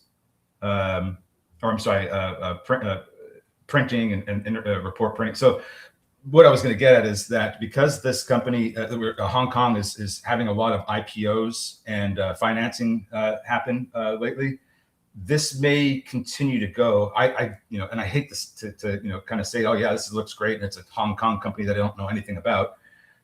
But just based on what I can read here from their PRs and what they do, and looking at their last balance sheet that they had provided. Seems like there may be some more upside in this, but it's a Hong Kong stock, and it fits the parameters of the low float, low market capitalization that we've been pointing out over the past several weeks. So there may be some more upside here if everything that is coming out of this report is true. And if I look at the daily chart, in Pro, it looks like we're at a resistance area at about 625. But if we get push through that, it looks like there's a heavier resistance area up at 8. So that's about all I got right now. All right. How about you, Adam? What do you think on a juicy gap like this with a catalyst on a Hong Kong name? No idea. No idea. And I'm not getting involved with that one today. But also the China stocks, I got burnt. I did it again the other day. I got involved in that DXST, which was a China stock the other day that was up like a lot, and then just literally I bought it and stopped. And it stopped going up. Yeah, that happens here. So let me ask you, because we talk a lot about some of these Chinese names, very, very skeptical of them. Do you just straight up avoid them? Is that your strategy with these? I mean, I look for any reason to. If something's getting halted early in the morning, that's kind of exciting. Like when you see it starting to fly up. You mean DAIC? the last couple of days. This thing's been a halt fest. It's higher again today. Yeah, listen, if I'm trading well, I'm usually avoiding those things. It's more of like when the market's so slow and I'm just looking for ideas and nothing else is moving, I could get sucked in, but that's just a flaw in my personality. I don't think it's the right thing to do. It's a flaw in mine too. Alan here says, I don't play China. They stole my lunch money game. They've done that to me a number of times, and that's why I just stopped doing it. Do you guys watch Critical Metals, CRML? Oh, yeah. Mm-hmm. So I bought a whole bunch of options last week because I was like, oh, this looks good. And then on Monday, I kind of like forgot. And I was like, I don't know why I own this. So I just sold it. And then yesterday popped like $1.30. And I missed out on a bunch. And I was like, oh my God. You ever have that over the weekend where you're like, you come back on Monday, you're like, why do I have this? Like you don't remember what made you buy it on Friday. I have a lot of positions on. So I generally don't have the why did I buy this feeling, but I have that remorse. Like, oh God, this is going to go down like gas station sushi. I get that feeling on Mondays sometimes. Like there was a stock, Heartflow, HTFL, that I was buying in like the 30s and it went to the 20s and I forgot about it. And then I look up, it's 50. Sometimes I should just hold this stuff. The worst one I had I can think of was Mist Pharmaceuticals back in 2020. I was getting into this one, and it just for so long it just didn't do anything, and I was still relatively new to trading, and I was just starting to question why I even had it. I sold it, and then the next day it went on a big rally. But it was a biotech. It was a biotech, so it didn't. I don't think it lasted, but yeah, that was my unfortunate trade there where I sold too early. I have one more that I want to just ask about, and then let's do it. This name's like, listen, there's nothing good coming from this name, but I kind of like the way it's trading, and I could see it going on like a SoFi-like move where it comes out of the single digits into the teens. Do you think Snap can come to life? Like I really liked how it was trading yesterday. I'm going to say no. I'm going to say no. I'm going to say what Snap's going to do is it's going to have a day like, look at this formation. This looks like this wants to go higher. I bet maybe this thing finds resistance here and gets slammed again, or maybe even takes it out and then rolls over again. I'm going to say no. Well, you would have been right every time you made that bet. So I know that, and I'm going to play the odds here. That's basically what I'm doing. So could this maybe move in sympathy with Meta's settlement news? I don't know if it will or not, because it seems like Meta's positive this morning on that, but it's I don't think that necessarily transfers down to some of these other names, the social medias like Reddit, Snap, Roblox, I guess.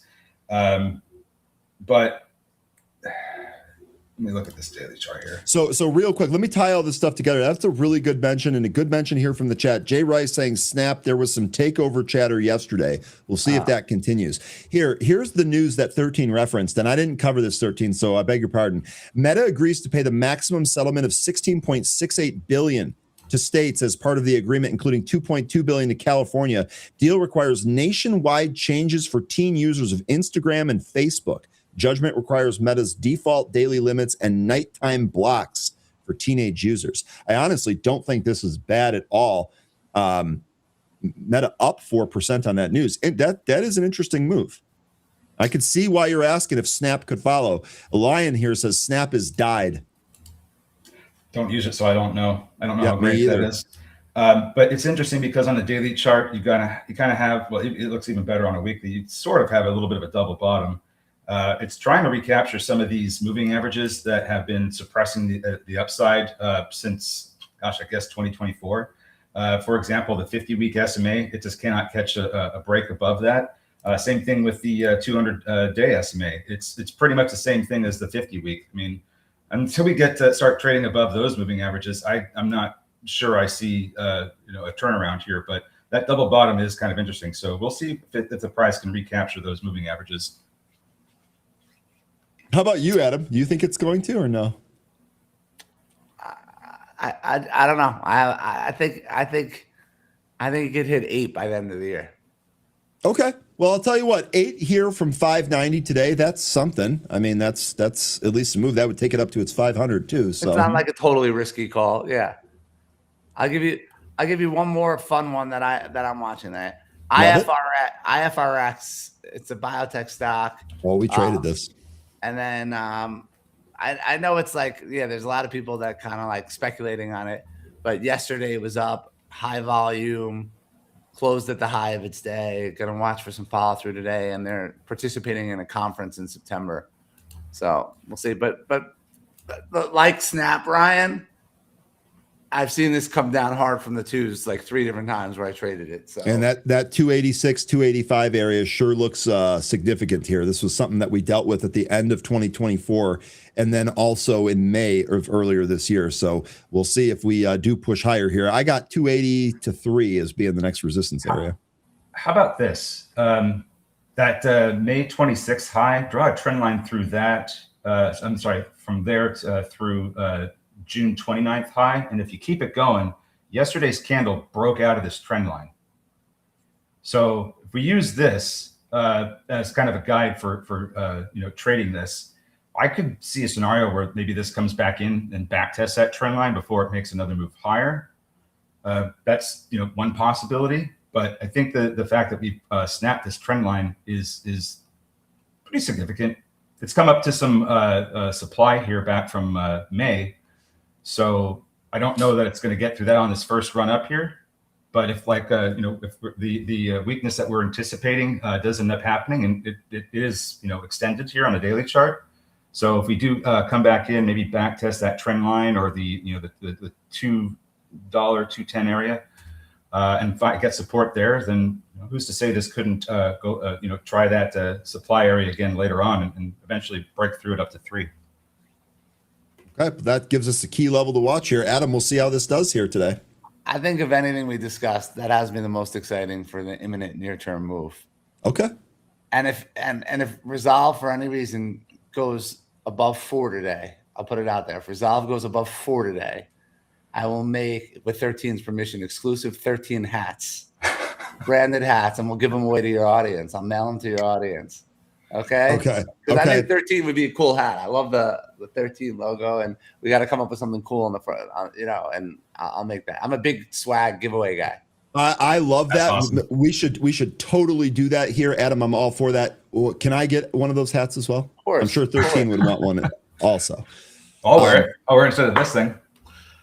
I love it. I love it. Now we're talking about giveaways and hats. I was saying the other day, if SPY does go to 10,000 by 2030, I believe it's Jeremy Siegel that thinks that's going to happen. I want a SPY 10,000 hat, and I'm going to wear that on the show. I'm going to wear that on the show. 13 hats. 13 hats. That's the number. 13 hats will be made. Okay. All right. You guys want to go? We got 3 minutes left here. Are there any other movers that you folks want to take a look at? I saw that MSS was running earlier. Was this running on news at 34%? Yes, indeed it is. Eliminates all outstanding convertible note obligations. So its legacy financing overhang is deleted. This is now higher by 34%. 11.7% of the float is shorted here. We've seen MSS move before. Only 1 day to cover. It does have a micro float of under 1 million shares. MSS may be a mover here today. What's interesting is that yesterday they got a NASDAQ non-compliance notice. So this could be the first step in regaining that compliance. Just something to put out there. We'll take a look at it. Okay. But again, HRT Financial also hit this one too. So be careful. SDOT, this is one that we've been talking about recently that actually had a couple of good days. This is higher here, but unable to get above that 21 and 30 resistance there. Someone from the chat mentioned PLAB earlier. This is Photronics. Photronics shares are trading higher if the company reported better than expected Q3 financial results. This is up 30% on earnings here, PLAB. So let me add this to the bots universe for the news gap. He may have mentioned this not just because it had earnings, but also because I was just talking about how NVIDIA has been investing in getting involved in silicon photonics as well. So look at the move here, and maybe this is one of the things that we should be keeping an eye on with NVIDIA if they are because they are heavily invested in that. So. And just use that as a model. Maybe we do see something here with NVIDIA if they talk about their silicon photonics or other segments of their business that they've been diversifying into. One of the other movers that was mentioned here was Summit Therapeutics. This is one that our group has traded before. Summit shares are trading higher after the company announced top-line results from its randomized phase 3 trial that met the key secondary endpoints of progression-free survival and objective response rate. This has come back in, lost the VWAP, but it is still up by 9.5%. Short squeeze candidate. And it's a short squeeze candidate. Okay. Yep. Folks, be sure to catch Adam on the drift. Adam, any closing words for the group before we open here? And good luck today, buddy. He's muted. I was like, I didn't mean to offend him. He's muted, though. Sorry. No, come on at 11 Eastern. And I had a cough, so I muted myself. Gotcha. Come on at 11 Eastern, and we'll see how Resolve's doing. And let's hit 4. All right. Adam, we really appreciate it. We're open. Be sure to check out the drift at 11. We're going to send you right over there. Adam, have a great day, man. We'll catch you on the drift. Be good. Take care, Adam. All right, Adam, how about that, too? Now we've got something to shoot for. We got possible hats coming. This is awesome. Let's go. That's how you start a Tuesday. That is how you – well, today's Wednesday, but we'll go with that, too. I'm sorry. For me, it was a Tuesday. It is totally okay. Lionvest says, what bot are you using for trading? Is it part of Benzinga? No, it isn't. It's one that I created. Maybe it will be part in the future. Who knows? We'll see. CRE, by the way, this has a support area down around 6 that it has been hitting this morning. And okay, well, there it goes.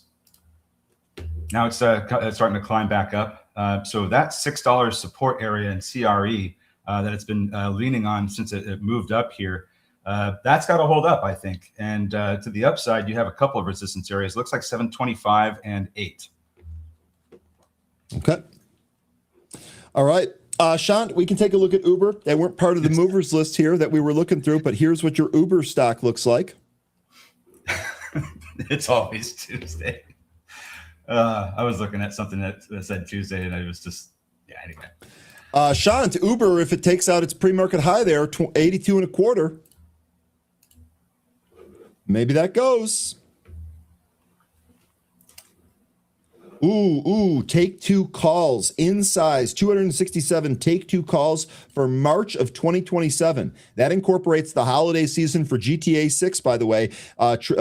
Traders spent nearly $500,000 on that trade. TTWO, call buying. That's the 300 call that expires March 19th. $500,000 on that trade, TTWO. YYGH is trying to recapture the 65 EMA and the VWAP. Kind of struggling with that. But there's apparently some support at around 180. So if that continues to hold up, maybe it does a 180. Okay. Speaking of 180s, 13, speaking of 180s real quick, SPY and NASDAQ. They had been leaking since the PCE print, which was in line. Now, both the SPY and the NASDAQ trading higher, Dow going lower.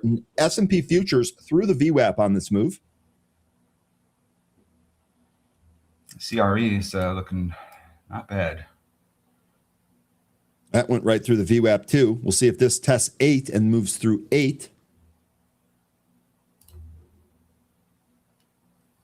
Palo Alto got its morning dip that it took from the PCE report. It got that back already. Palantir dipped and is bouncing. Tesla still selling off. I am seeing Tesla calls get bought into this move lower. Bigabees says light is glowing. I like what you did there, Bigabees. Here's light popping. And we are getting a little bit of resistance in that 720, 725 area of CRE, but it's starting to make its way through. We're trying to. Oracle, Jay mentioning Oracle, the city upgrade is moving. Oh, that was Circle. I meant to click on Oracle. Oh, I misread the ticker there. Sorry, that's just my own eyes at fault there. Here's Oracle, by the way, right back to one of our trend lines, I believe. Yep. This is the supporting trend line that we kicked away. I think a cross and a hold above this might actually be significant there, Jay. So earlier this month, the price came up to that 160 resistance. That was, resistance that we started getting. Just look to the left, you can see how that's been a pretty big support and resistance level. But I think if we come back up here and revisit it, I don't know we'll see it today, but if we do get back up here, maybe later on this week or next month, the next move up to 160 could be a breakthrough. So because we've already visited it once, got rejected. The next visit, there's a good chance we move through it and retest the 200-day SMA. Tesla puts getting bought, NVIDIA calls getting bought. Looks like Microsoft joining the party there as well. Alan says NVIDIA isn't confused. It's just practicing mood swings in real time so the market doesn't get too comfortable. Interesting theory there, Alan. Alan, do you have a trade for NVIDIA's print tonight? Just out of curiosity. Also, Eric, thanks for mentioning this and keeping me on task here. INTU, one of our earnings reports from yesterday. This bouncing, I was asking Adam if he thought this could bounce here today. We actually are getting a bounce from the open there, and we were getting the same thing in Zoom, ticker ZM. So it looks like both of these stocks that got hit on earnings are trying to bounce early here. And I saw folks in chat talking about VCIG. Some were saying it's the move is in. Great call on that, because out of the gate here, this thing went right back to where it started. Yep. All back. Yep. I did everything I could to try and warn folks about that. So if you made money, congratulations. Hopefully you didn't stick around. Thoughts on CrowdStrike we're getting asked about. That's another one of our earnings reports tonight. That and CRM also report earnings in addition to NVIDIA. I know that's the big draw. Alan says, I have lots of NVIDIA, but I bought in at a much lower prices than it's trading at right now. I'm safe even with a pullback. I would love a runner, though. Okay, that's good stuff, Alan. Appreciate that. CRE is now getting some support from VWAP, so we'll see if we get this move up to 8 to 825. That's where the resistance is. It was there earlier, coming back up here now. We'll see if it's still there.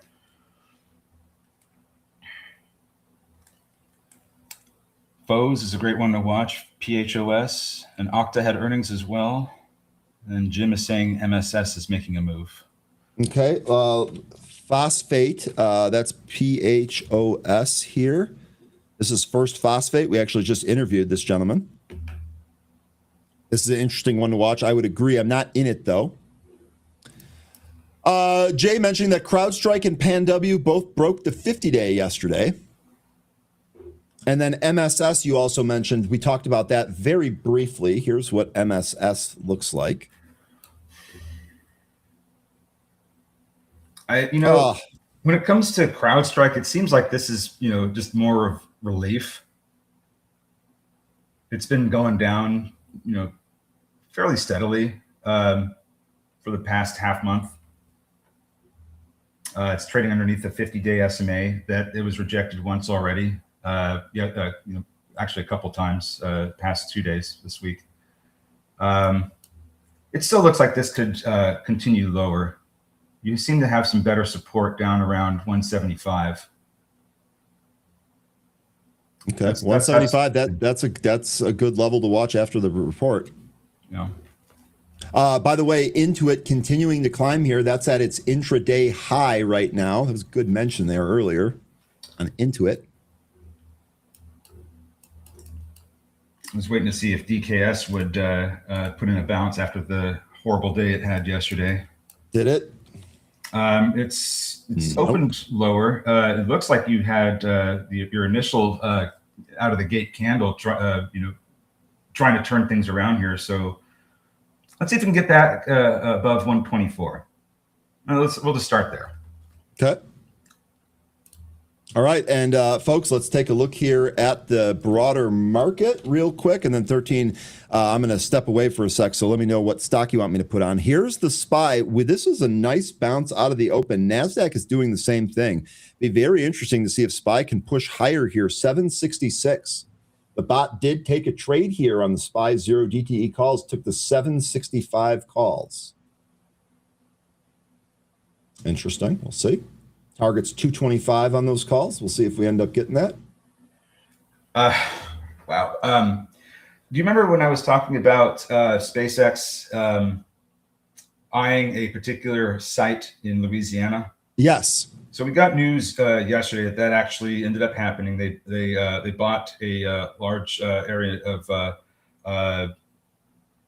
southern Louisiana. That's I can't remember the name of the parish, but they ended up going through with it. Now they're targeting. Well, it's going to be another star base, and they're targeting the first launch a few years from now, which is very ambitious, but it can be done. And then we also have a potential static fire test today with their booster, so we're getting pretty close to the Flight 14 launch. Okay, and you mentioned this last night, but the 50-day is starting to show up on our SpaceX chart now. Yep. So there's another area of resistance. And Resolve AI is knocking on the door of $3. There's a seller in the way at $297. Okay, I'm gonna put this one on screen here real quick. 13. Here's RZLV. I got to step away for just 1 sec. I'll be right back though, buddy. Okay. And there's a big pull.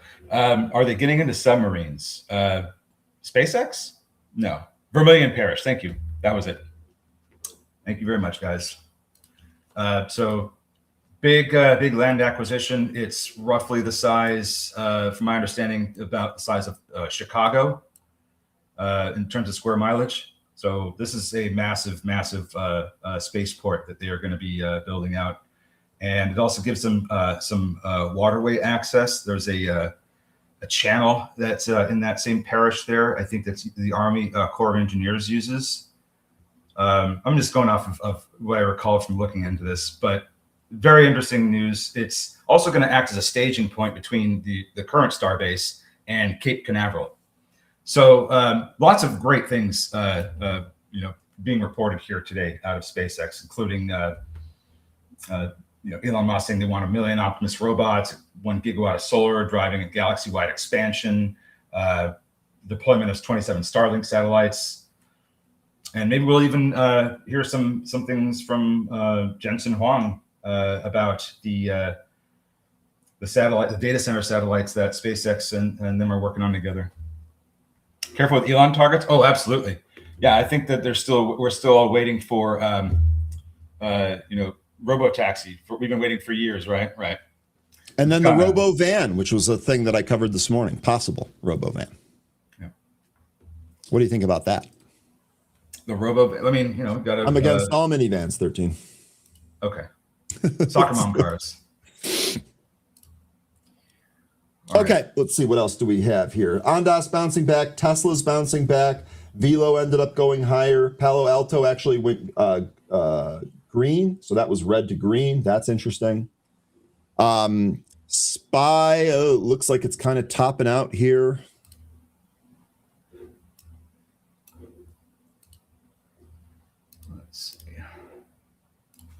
Let's look at SPY. And the only other 100% movers today were these penny names. So not a really big list of tradable names in my opinion here. Uranium continuation. So UU, probably SMR, things like that, Dodie. All right, so got 3 upper shadows here on CRE, and now we're leading to some more downside here. We still have that 6 area that we've been getting support. So if we lose that, I think the next support is going to be down at your 65 EMA, where you have 476. Okay. SPY might be trying to push higher here. We'll see. And also, I know we talked a lot about Snap here earlier. So far, good call on Snap, Ryan. That stock forever sucks. That is Adam Mesh. He is absolutely right. Snap coming way back in after those chatter, right, Jay? I think you said chatter of takeover yesterday. Looks like this is on track to kind of give back the past 2 trading days. If we get down to 525, that's pretty much the case. Big pop there on SPY. That sold half of the 0 DTE position. We're cooking, folks. We're cooking. Look at this move on SPY. Who called if SPY breaks pre-market high, it could run? Who was that? Sorry, I forgot your name. But maybe we're going to get that here. Look out. Must be Trump speak. because I'm only seeing headlines about him talking on the Glenn Beck program. I don't know if there's anything else that's causing this move. Yeah, looking out here on the Twitter streets, don't see anything here. Let me check my news workspace that aggregates Trump comments. Live on the Glenn Beck program, President Trump says he will look at regulations for beef processing plants. And he also says, time to teach Canada you can't do this anymore. I don't know that that's what's driving the market higher. That seems not accurate, but that's the action we're getting here. Tesla calls still getting bought, by the way. Boy, what a dip and rip on Tesla. And there's really no like this is just like a straight up V recovery. There was no like structure formed at the bottom that this thing ended up breaking and moving higher. That's generally easier to trade on a bounce. Didn't get that though. Just kind of watching BM&R. It looks like it's trading up to a resistance level. Got it about, it's in the 25 handle. Maybe there's some resistance coming at about 25. We talked about this thing really needing to take 26, didn't we? It hasn't gone up there yet, but that would probably, let me look at a larger chart. That might be one of the next areas. I could have sworn this was part of our conversation yesterday. There was so much good stuff on crypto. The recent high that it made was 25.78, so about a quarter away from that $26 level on BM&R. Corey, are you out there? Big time shout out for being on BM&R for a while here. You're keeping us focused on it. Yeah, BM&R is on a daily chart pretty extended here, so this does have to cool, but we are above the 200-day SMA. Let's see if we can hold 23. SMTC, Kenneth mentioning SMTC being up 25%. This is Semtech. They're trading higher after the company reported better than expected earnings and issued Q3 guidance above estimates. They had a little dip in the pre-market there with the PCE, but big time red to green. Nice move here on Semtech. Looks like Resolve AI is trying to get to 3. Running into the volume's starting to fade a little bit here, but we just got pretty close to 3 there. 298 was the high. Oh, we are seeing lots of Tesla calls. Let me see. These are this week's. So a lot of near-term Tesla calls getting bought here. Sorry for interrupting. Corey, really good stuff there on BM&R. I got to say, of all of the positions that are out there and talked about, I'm rooting for this one the most just because of the dedication that you've had to Ethereum and the whole BM&R thesis. Even in the face of a lot of bearishness, you hung on to that. I'm rooting for this one to work, buddy. Also, good morning. All right, we are all out that 0 DTE scalp on this little bit of a pullback. Bang, 1 for 1 today. We will take that. Exited in 2 legs. Get it, bot. Get it. Bob mentioning XPON. This is doing really well out of the gate here. Looking for $8. 862 was the after hours high. That would be if we get through 8 here. That's where I'd be. That area I'd be watching for resistance. But XPON, really nice moves, trying to get back above where the after hours trading was happening. What was the news on that? On XPON? Yeah, there must have been something that caused the spike yesterday. Yeah, this would have been yesterday in the after hours. Form 4. So it looks like we had a whole bunch of insider transactions here. We had a bunch of grants, though. That's all I see. Perhaps it could be something else. But these are all grants, and they range. Directors, vice presidents, and directors. Yeah, they had a lot more news on Monday. AMD going up? Oh, yeah. I just want to shout out, Lion earlier had said AMD by 1,000, I think by 2030. I just want to remind everybody, Zoltan, who joins our happy hour and is often here in the morning, he initially said 800 for AMD, probably close to 2030. And I don't know if you remember 13, but when we talked about that on happy hour, there were several folks that kind of laughed at that price target. I don't think they're laughing anymore. I didn't. I know you didn't. That's why I said some those people. became my trim spots. Yep. And 700 is my next trim spot. Kudos to you. And then Izzy here. Izzy, you gotta help us with some more context here. I'm gonna help celebrate the the move here. What is the process for the trades on Amazon? Help the group out. How can we join you in your Amazon scalps, which you seem to do almost every day, if not every other day? XPON. Here we go. Getting that after hours, or getting close to that after hours high. We'll see if this pops and goes here, XPON. Yeah, we could get a scallop.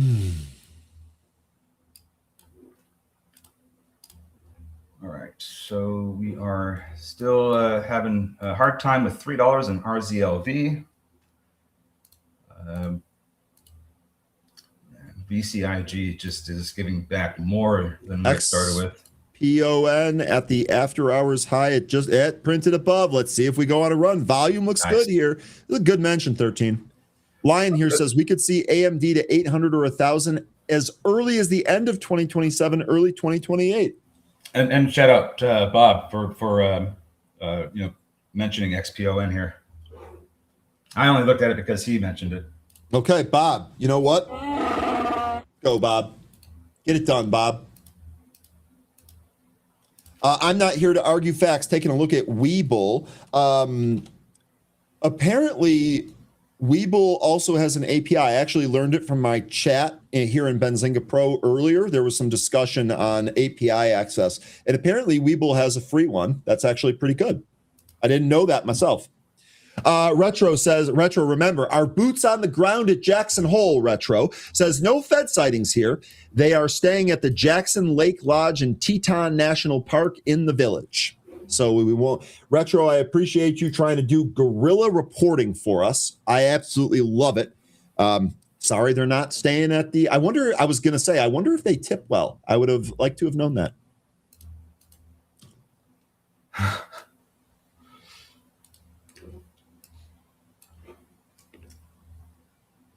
Oh, okay.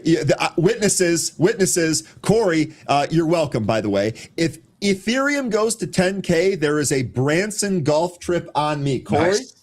Look, man, I know we make a lot of hyperbole comments here. I'm just going to tell you right now, I am going to hold you to that one, buddy. I'm going to hold you to that one if that happens. I hope it does. I hope it does for you, too, because that would be a massive windfall for you.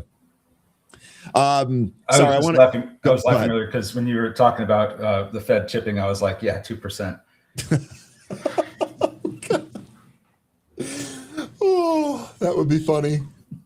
That would be funny if they just looked at you too and they're like, 2%'s our target. Yeah, 2%'s our target. That's too good. That's too okay.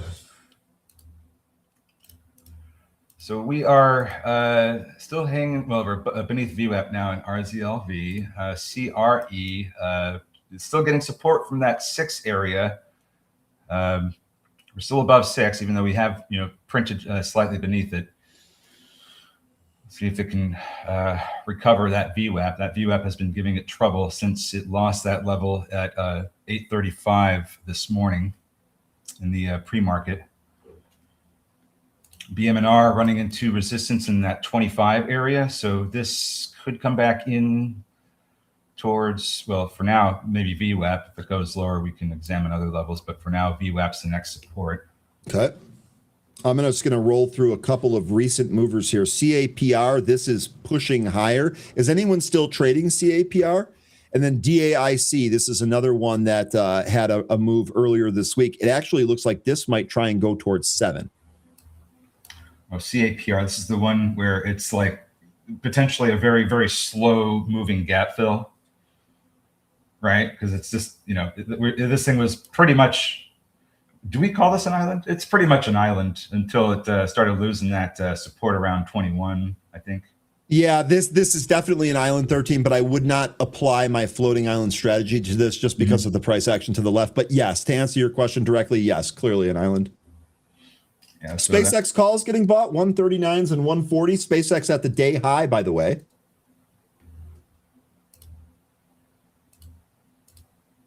See if there was anything else crazy from any of Netflix reversed. Apple's still holding higher. Palo Alto did its red to green and is continuing.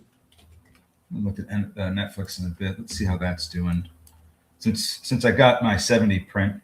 Okay. While you're looking at that, here we go. Here and actually, Lion, this is really timely because I asked this yesterday and I didn't get a whole lot from the group in happy hour. Lion here, again, witnesses, all of you. Lion says if Ripple XRP goes to 4, I make sure I have a party for all of you and pay for the food and drinks. So that's, first of all, that's much appreciated, Lion. Just like Corey, I'm going to hold you to this. We can joke here, that's fine, but stuff like this, I'm going to hold you to. Let me ask you really quick, aside from what you're saying here, what is the bull case on Ripple? Can someone help me out with that? Like, strip out all of the hyperbole. What's the actual bull case here for Ripple? Of course, it can move with other cryptos, but what separates Ripple itself as a crypto? Why is this one that would make an outsized move? With Netflix here, the next resistance area I'd be keeping an eye on is 88. That's where the 200-day SMA is. It still has room to run there, but there is some consolidation in that area. Also, some former resistance. I think if we do run up to that 200-day SMA, maybe we back off of it for a little bit. But as long as we hold 80 after that test of the 200-day SMA, I think that still sets up for a bigger move over the 200. I don't want to, say that we're going to certainly go right over 200 the first visit we have up here since April, but I think that a continued hammering of that moving average would eventually break it. James, I appreciate this response. Well, Lion, I appreciate yours too. Hold me to it. I'm a man of my word. I appreciate that. I appreciate that from anybody. And you don't have to be a man, woman of your word. If you stick to your word, I appreciate that. But James here saying for Ripple, is it the institutional adoption and use cases? But what are some of those use cases? Like institutions adopting crypto, that's undoubtedly bullish for whatever crypto we're talking about. But what are the use cases itself? Like Ethereum, we've spent a lot of time talking about the Ethereum chain and how Ethereum is really going to kind of be the plumbing for the next financial renaissance, I guess you could say, if that's the right word. What is it for Ripple? That's what I'm looking for, the specifics. XPON still going. Great call, Bob. It going to 10. It hit 10.13. And I'm just looking for some more levels where we can figure this heads to. So let me look real quick. Seems like we're kind of at a big area there, maybe a little bit above 10. Let me see here. And Bob, 13 has shouted it out a bunch of times. Bob, great call here on XPON. Mm-hmm. You're giving us something to trade here, giving us something to talk about here. Just absolutely wonderful. This is what we like to do out of our community here. Really good stuff. Billy says there's room on the 4-hour chart still. Go ahead. Yeah, it does look like there is a little bit. We did run into the highs from April. So I think that's where we're getting some of that resistance. And I'm looking at my broker now. It's split adjusted. So if we do manage to move through that April high, the next resistance that I'm seeing, well, it might take a little bit to get to there. There's some supply. But if we move through that, then I think I'd be keeping an eye on 12. That looks like the next big resistance area. Okay. And then James, I appreciate this. Cross-border international transactions at speed. So, yes. So Ripple then should be the architecture or the token, if you will, that allows people to transfer money without fees and without delays and without oversight, maybe, or maybe as much oversight across borders. I could see that being very bullish. Start thinking about crypto as replacing reserve currencies. Start thinking about that. Yeah, that's what we were kind of. Corey was really. The more I thought about it after Corey, and let me just say this real quick too, for those of us that joined on Happy Hour, I know it was kind of a deeper discussion there. Corey, this doesn't always happen, but what happened yesterday is when you were going over that, I was struggling to follow along, and I was struggling to realize all of the implications. But as I thought about it more after the call ended, I started to piece some more things together, and this is undoubtedly what had been happening to you when you were kind of researching this. So again, I encourage you to keep us posted on that. sorry if it's hard to follow in the moment. It may take some digestion, if you will, of the information. I sent you a little literature. And we can share it with the group. Well, it's out of context, but I'll talk to you about it later. But okay, well, I'll save it and share it to the group, and we can bring them up to speed. That's great. 13. Thank you. Lion registering on the CCJ, 132% on anything is awesome. Well done, and shout out to you because you've been on that back when we were trading LEU, when that thing was making a huge run. You had been talking about FCX and CCJ during that time as well. I had asked Jay when we thought LEU was going to get another big move here. Thing has moved 30 points since I asked him that, and it did it without me. But it is what it is. Xpon halt coming. Bob, you've called this thing to a T so far. G-Man, I think Dell is probably going to be the best in breed for server racks. I think it's certainly better than SMCI. I think it's going to be better than HPE. I think Dell's in a very good position, and they're also part of the 6G NVIDIA coalition. And Dell also as a company got the Trump blessing. Take that for whatever you think it's worth. But I mean, he said go buy a Dell. I mean, that of course is going to help the stock. Okay, so CRE still holding that at 6 handle. Still not able to get back above VWAP yet. And BM&R still working on getting above and holding 25.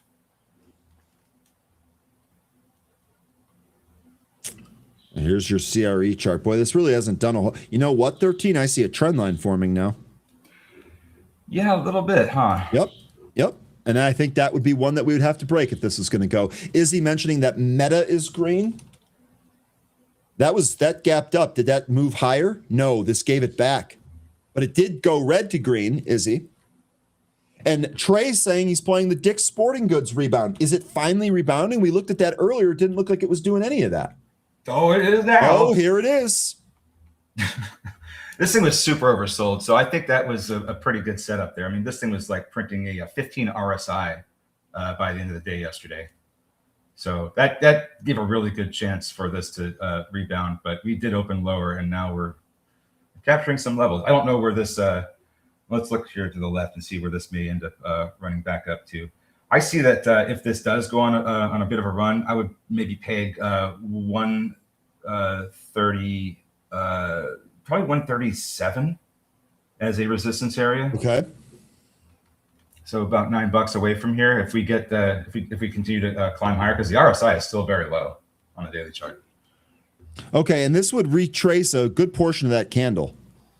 Meta tanked, then green. Yeah, so it did a red to green after that move higher. Okay.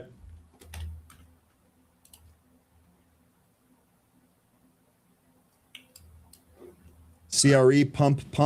Westcap, are you shorting these movers? Oh, it is. Here we go. Yeah, we're about to break that trend line. Good timing on that, Westcap. Now, I have the trend line starting from that 825 high and going through the 825 price high, which was at 8 o'clock. And then there's another high at 825, the time that I drew the trend line through. And if you keep it going, that's where the price is finding resistance. It's also where those upper shadows were finding resistance as well. Yep, that's exactly what I drew on here. Bingo. Oh, okay. And we're over the VWAP here. So we're coming up to that resistance that we were experiencing earlier with CRE. Great call on CRE. Now, don't look now, but seems like Amex doesn't want to be done playing yet. This one was a mover yesterday. It gave a lot of it back. Found some support in the pre-market, popped up to nearly 8 again, and it's trying to come back up. But volume hasn't been as good as it was yesterday. So don't know how much, how high this is going to go, but it's looks like it's trying to recover. Okay. Keep an eye on it. And Alan here regarding NVIDIA, remember, this is ahead of NVIDIA's earnings here. I am seeing more options here, but they appear to be mixed now. Alan saying, I see NVIDIA showing classic compression before a move up. All right, so it is definitely compressing here. We would want to see this compression continue, but it seems like you think that the move up next is coming. Probably what, 214.25? We can get there. All right. CRE just took out the session highs. Still hasn't got up to 825 in the pre-market yet, but it looks like it wants it.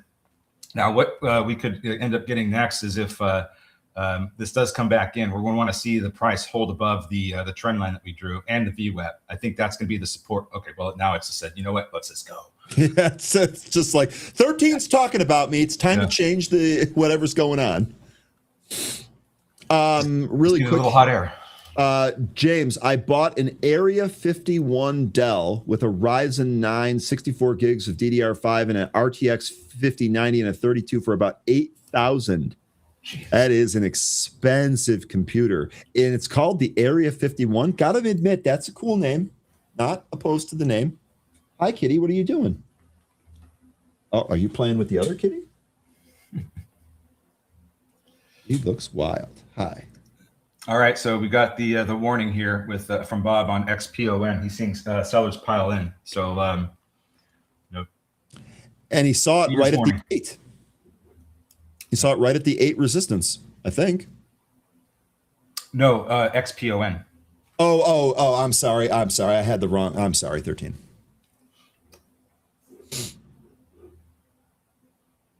But to your point about CRE, yeah, we did get that resistance actually pretty close to that 825 high. I've got a high print in the regular session of 815.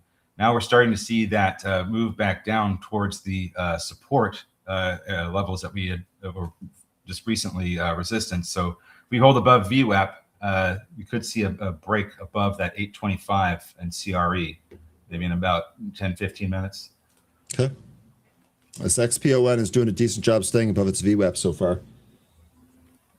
All right, looking around here, Qs are in a bullish trend with Edge. Risk on day here. SPY's also in a bullish trend, although it's a bit choppy right now. IWM, bullish trend with an edge. A break of structure to the upside. Calls look good on the IWM. Bhavesh, Ryan, can we see her, please? Come up here. Zadie, you're being requested. She's spooked at something. Or she's playing. Bhavesh, if I get a chance, I'll bring her up here. Got to mention here on ASML from Peggy Williams. Peggy, ASML kind of trading between the 20 and 50-day SMAs right now, kind of figuring out its next direction. Got to hold that 20, but if we can get over that 50-day SMA and 1800, I think there's a good chance we see 1900 again. Maybe you can go through it. Here we go, Bhavesh. She just jumped up. She heard you. Here she is. She's a little wild child too, but she is. Oh, she's purring. All right, gotta go, kitty. Whoop. Don't take my headphones with you. Rabizadeh AI knocking on door 3. PCIG going sideways. I don't know if this is going to do anything, but I'm just going to keep an eye on it, just for funsies. Yeah, look, we had this flagged. We had this flagged from the beginning. This and Snap, I feel like we just absolutely called perfectly this morning. Yes, these both just came in lower. Ka-ching, you're asking for a register ring? JJ, let's get it. You're welcome, Bhavesh, no problem.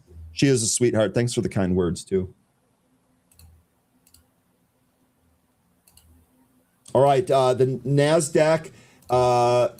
NASDAQ is coming in a little bit from that high push, but it's not breaking down, so we'll see if this still gives us a chance.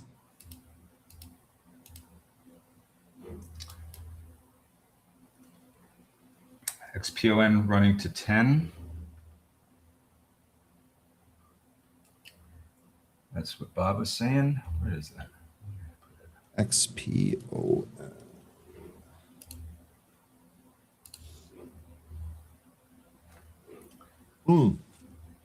Apple at the, sorry, 13. Apple at the highs, Palantir at the highs, and Netflix started to bounce from 81.50. Bitcoin's done almost nothing today after having a couple of really good days. Very quiet on the Bitcoin front. CRE, a bit of a knife through the VWAP, trying to get some support down in the demand zone from the pre-market into the regular session. See if buyers step in.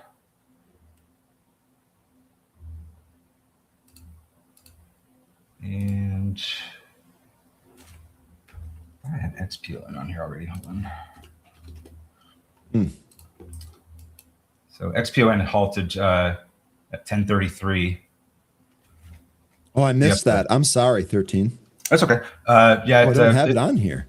It for the past 10 minutes or 15 minutes, really, it had been trying to push up and hold above 10. It was getting some resistance in the first two candles. This current candle here is now above 10, and if it doesn't unhalt, well, it shouldn't in this current 5-minute candle, then we should see some higher prints. This may go on a I don't want to call it say it's going to do a halt fest, but we might pop up out of this halt here.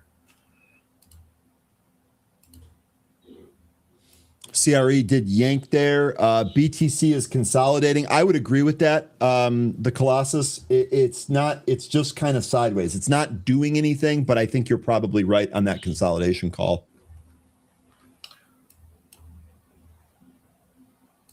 Can you comment on CoreWeave? Well, my first comment is going to be CoreWeave is going to be affected today by NVIDIA earnings. This is going to move with NVIDIA here. I think we had some spots on CoreWeave that we talked about. If I recall correctly, this 80 and 85 spot. 85 is my support level for now. Yep, and I think 80 is another one that we talked about, maybe a consolidation area. Yeah, that's another one lower. I don't really want to.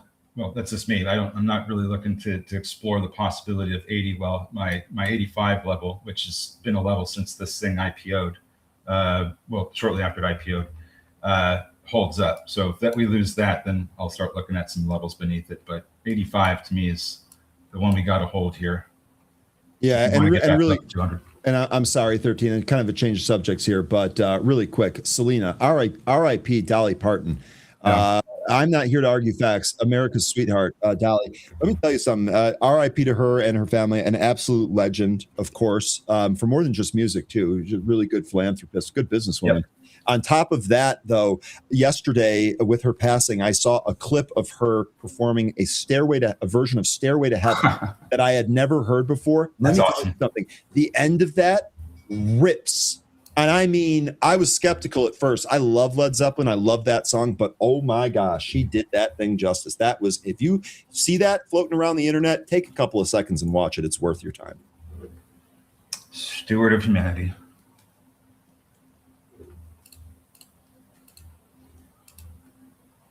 All right. Is anyone buying bonds? I'm not. No, but still keeping an eye on CRE. We are trying to recapture that VWAP. We are holding that trend line. Need more volume. Need more volume. Lion, take care of yourself. We will do our best to stay green here today. Yep. That's for sure. Have a good one, Lion. And we are getting that resistance at 3 in RZLV, but we are holding up with VWAP for the moment. Several of you folks were mentioning OLOX earlier, OLOX. This thing had a ridiculous pop and drop up to 240, totally retraced it. Maybe it's getting going here. This to me is an avoid. How's MBIS doing here today? Oh, it actually looked like that was going to try and go, but failed.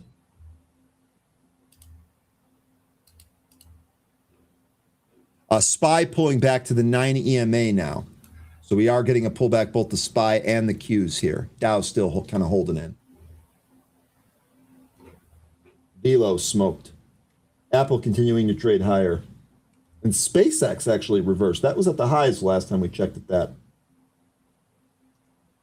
Well, if Velo wants to come in, that's fine. I'd love lower prices to pick up more. Russell is taking off. Yep, Shant. You know what? Shame on me for not putting that on screen. Because I had mentioned this earlier. This one of all of the indices actually looked better. This was the break of structure to the upside that you had. Now it is pulling back here, but if it doesn't lose this, you still have a little bit of an edge. And then Barb mentioning Abercrombie and Fitch. Jay Rice, I think you mentioned this earlier, is probably in the hustle where we just didn't get to it. Look at this. This is squeezing for sure. Abercrombie and Fitch shares trading higher after the company reported better than expected Q2 financial results and raised its guidance. You had the pop, you had the move higher here. Look at this out of the gate, plus 32%. The short interest on this thing, 12.29% of the float short with 3.91 days to cover. So not quite high on both metrics, but still quite elevated.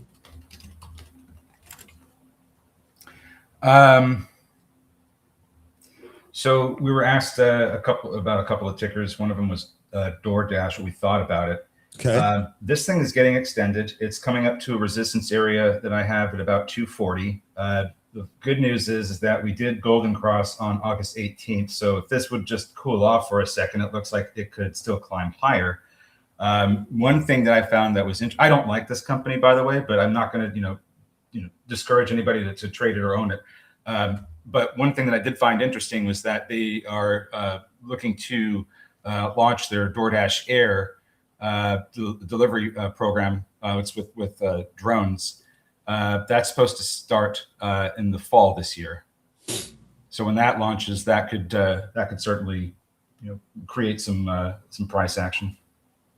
So you're going to get your stuff delivered with drones instead of someone's back seat. What could go wrong? Somebody gets it could be cloudy with a chance of meatballs. Oh, that's also well done. It is also well done, 13. All right, 15 minutes left here. Selena's looking for Rocket Lab levels. Okay. And then there was also a question about Carvana. I do like the used car theme, but I like the older used car theme. And I don't think Carvana does older used cars. They do, like, I think in the past 10 years. But that's really the only opinion I've got on that one. I think there's a growing market for much older vehicles that are easier to insure, cheaper to insure and repair. And repair. Yeah. Okay, so we are looking at Rocket Lab. We are actually at a trend line that I have here that I started with the low from April, basically the Liberation Day low, and drew it through the low of November 2025. And that trend line is close to where we are seeing the current price right now. This is, really come back in. The RSI is getting near the oversold territory. It's not there yet. But I do like this, the $65 area for support. We didn't quite get down there, but if we don't, that's fine. We could turn around earlier. But 70 is a big resistance level right now. So if we can get support from 65, hold that, turn around and come back up, 70 is going to be the big resistance level. One concerning thing, though, is that there is a imminent death cross happening here. Mm-hmm. So now if we don't get any of that and we lose this trend line, then the next support levels to the downside that I have are going to be 58 and 50. Okay, so 58 and 50 to the downside. And yep, I see that here. And then I think you said 70. I also think 85 might provide some resistance. Yeah, 70 is the resistance. There is, 80. I like that spot too. Yeah. We also have CRE here, finally getting back up through the VWAP. It's trying to get to the 750 level where we were getting those upper shadows earlier. If we get through that, we're back to testing that 825 level. I'm not here to argue facts. What's that 10 plus year used car play? Is that Copart? Copart's one of them. Yep. I like that one. I own that. I think just, a lot of car part retailers, AutoZone, O'Reilly, I think they'll do well too. And I mean, you can just start doing your own due diligence on this theme. But I think you'll find that mechanics really hate these new cars. People they're not buying these newer cars because they run into problems so early. If your car is taking like 0W oil, it's probably, you're probably getting good gas mileage, but you're wearing your engine down much more quickly. So just some things that you may end up finding in your search for information on that theme. Pro tip when it comes to cars, I don't care what anyone says, replace your oil every 3,000 miles. Don't buy into the 5,000, 10,000 things that the manufacturers are telling you. Just get your oil changed, even if it's expensive. G-Cord, Ryan, what's your method in determining projected levels when you're reviewing charts? I have three main things that I look for first. Previous areas of resistance and support. Where did the stock turn around? Just a horizontal level. Where was that area before? Mark Petrino does a great job of outlining these visually when he comes on Friday. The second thing are trend lines. And you see me and 13 do that all the time. We talk about how good the trend lines end up holding up. And the third are moving average levels, both the EMA, which is where the stupid levels come from, and the SMAs, which is more traditional levels there. Those are probably my three favorite things. Now, shout out to fib levels. Those are in there too. There might be another level based on, an analyst or a group of analysts have a price around an X level or something like that. But the three main ones, previous areas where that stock changed its direction, trend lines, moving averages. So some analysts for Copart have called for $50 price target, feeling that that's where the fair value estimate lies. I think it could be more than that, but we'll go with that for now. $50 for Copart, when it's trading in the low 30s. It's a good trade. May take a while, but I like it, and it's really coming down. It's really coming up off the lows. I mean.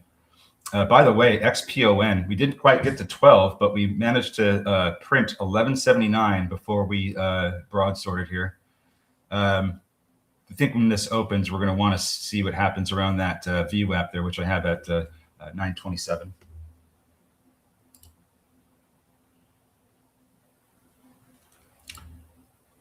CRE still managing its way through 8, trying to. BMNR running into that trend line.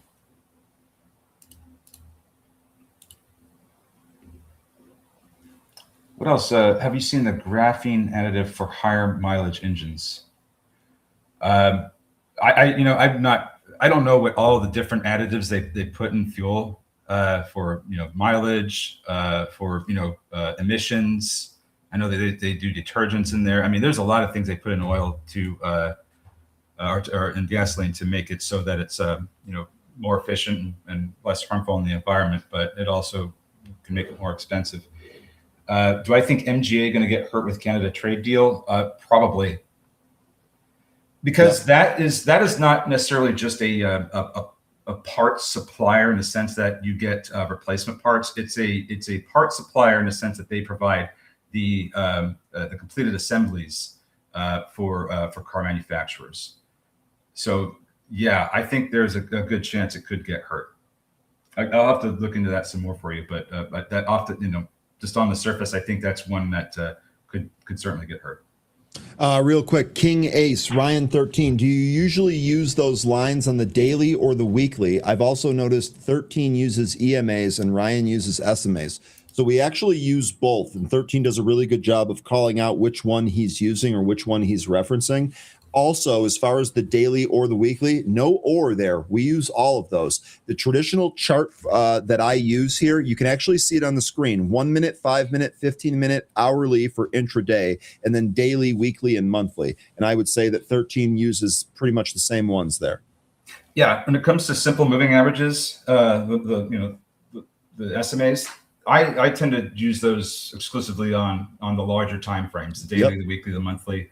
Intraday trading, like what we're doing today, I stick to my EMAs. They're weighted toward the near term. And this is a perfect segue to the next question that I wanted to answer. Deswan here saying, Ryan, can you give your understanding of the differences between SMAs and EMAs for day trading? Yes. So just as 13 was alluding to, the SMAs end up working better on longer time frames. The difference between an SMA and an EMA is that they weight the different points differently. So an SMA has an equal weighting across all of the different data points that make up that SMA. An EMA weights the nearer term ones more than the longer term ones. As a result, those moving averages are what's called faster moving and provide different insight for the purpose of short-term trading like day trading.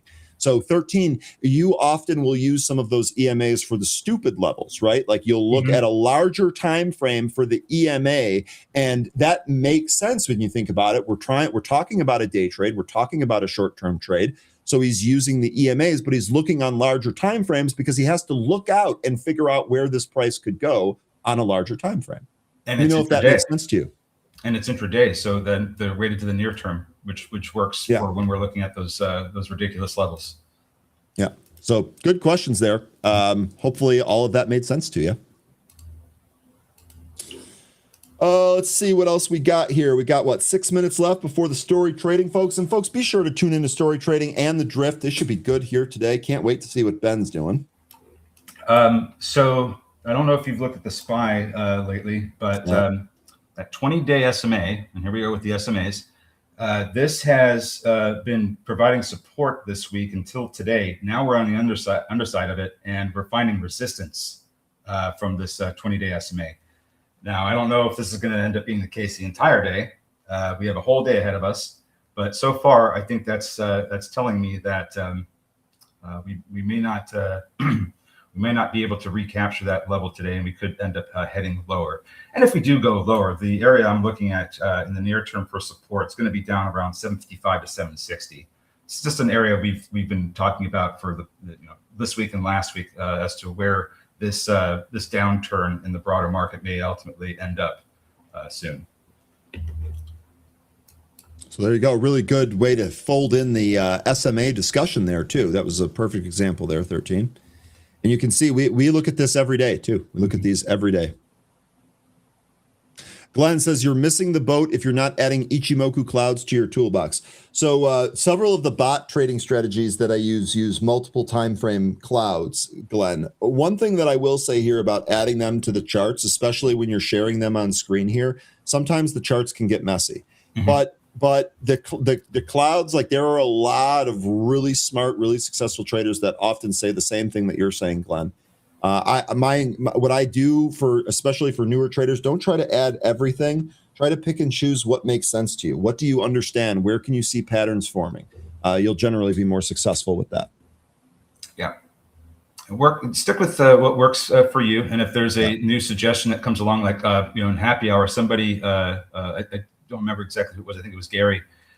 He suggested the Chaikin money flows, and that's been a helpful indicator ever since I've added it. So, there are going to be some indicators that make sense for the current way that you manage your trades. And if someone comes along and says, "Hey, try this one," absolutely take a look at it and see if you can incorporate it into your strategy. Look at this reversal here in SPY. We are going to give back that entire move higher. We are through 8 in CRE again, and we just hit a high of 846. Let me put that back on screen here.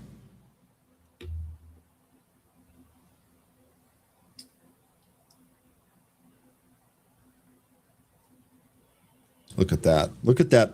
Look at that formation.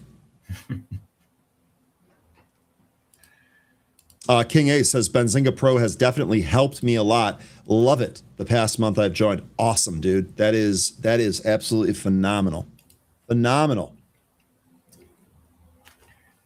And up 30. Glad you're getting good suggestions here from the group. That's the thing. That's why I constantly say that no question is a bad question.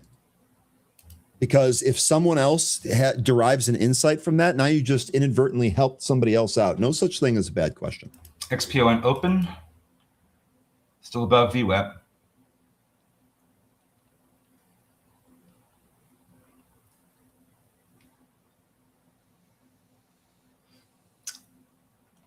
It's no good. It's reactive. The Chaikin money flows.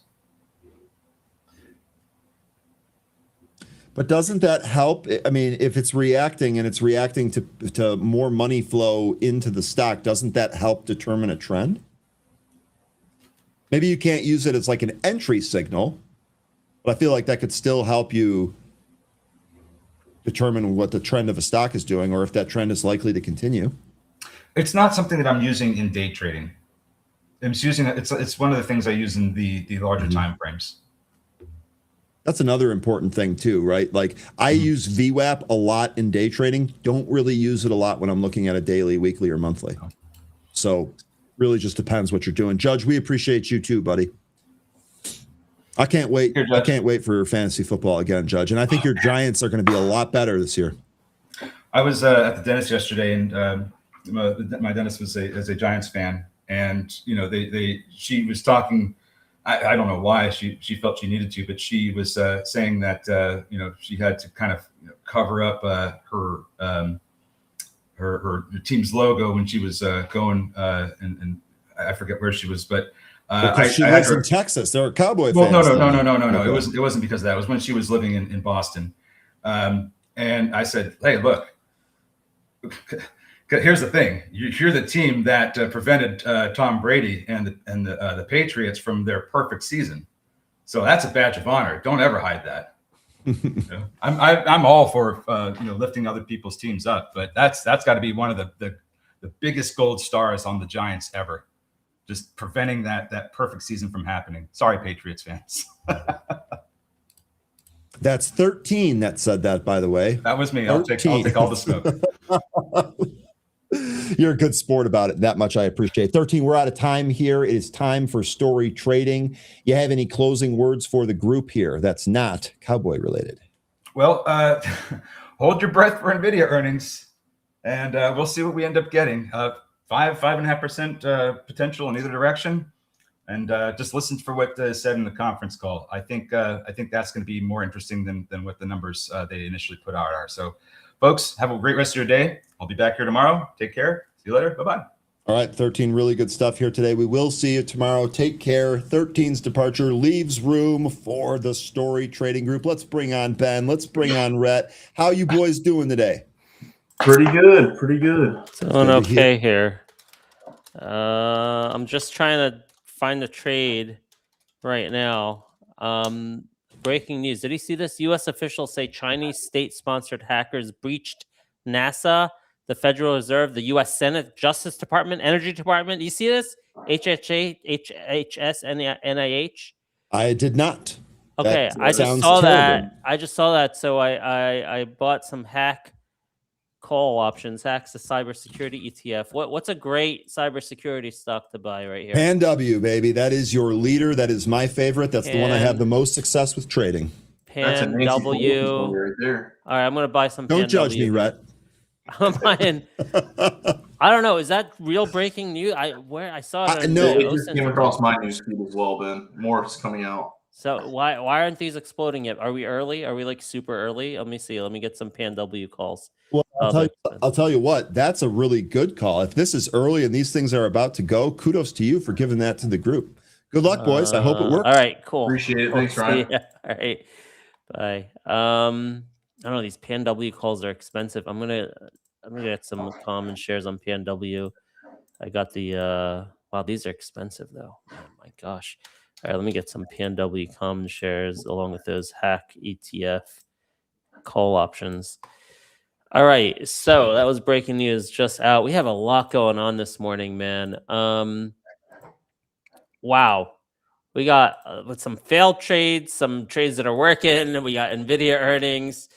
We have some relative strength in some names without catalysts. Very interesting stuff going on. I don't even know where to start. I know we have NVIDIA earnings this morning, so let me just start there. NVIDIA. So I have some Q puts I'm going to carry into tomorrow. I'm going to take more. Listen, I think you got to assume that NVIDIA is going to beat both the quarter and the guide. But the question always is, how's it going to react?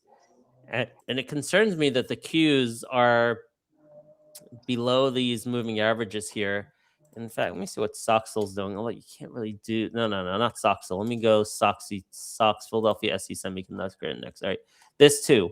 This is similar to Qs. So Q is a good proxy of the Qs. So, yeah, I don't know. I think you have to be concerned of the reaction. NVIDIA's been not trading so well lately, right, Rhett?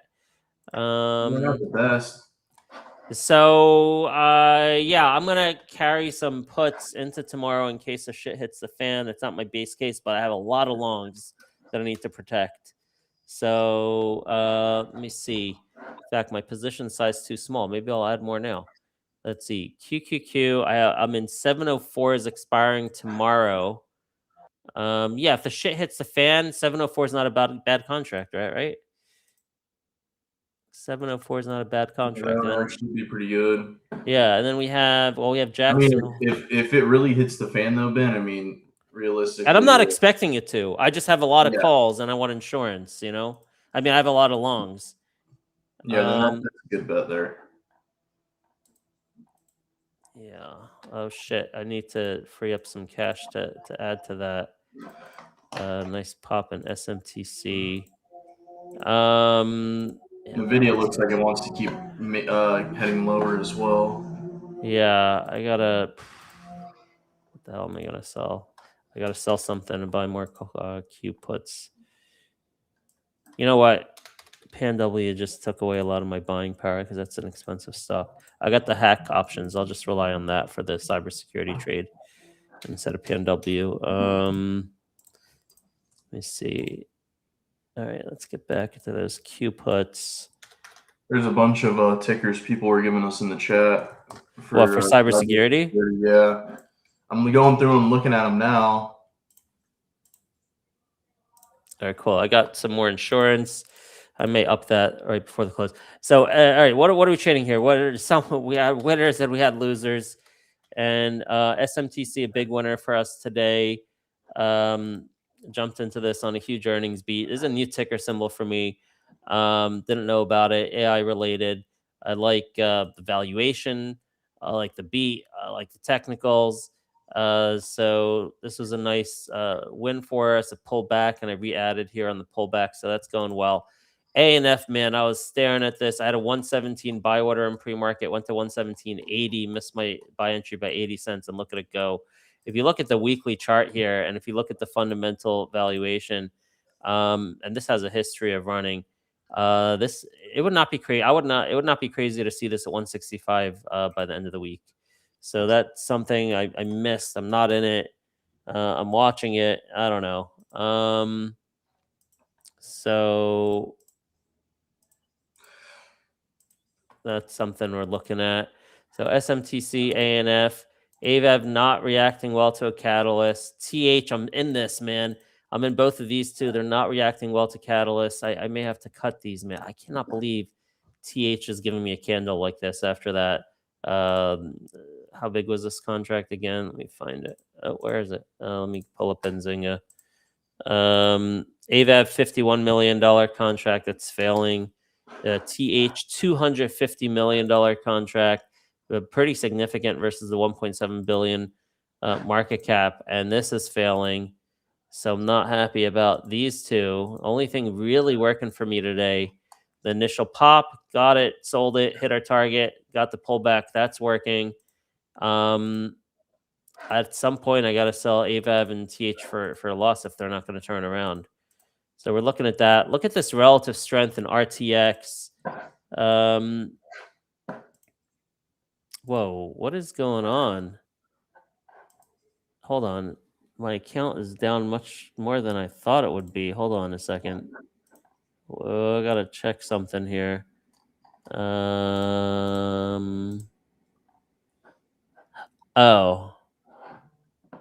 shit. I forgot I bought Oust this morning. Jeez, I totally forgot about this. All right, that seems to be failing. I think I'm going to get out of Oust. So that's that. And then how about my Kodak calls are showing some weakness here. 30 cents. No, I got October. Kodak calls 10. Okay. All right, that's explains some of it, but That looks still. like it may have formed a bottom here. Yeah, Meta with that news on the settlement, wild moves that was rumored yesterday, exploded today on that, and then pulled back, finding a bottom. Someone's asking if you're still in LASR after earnings.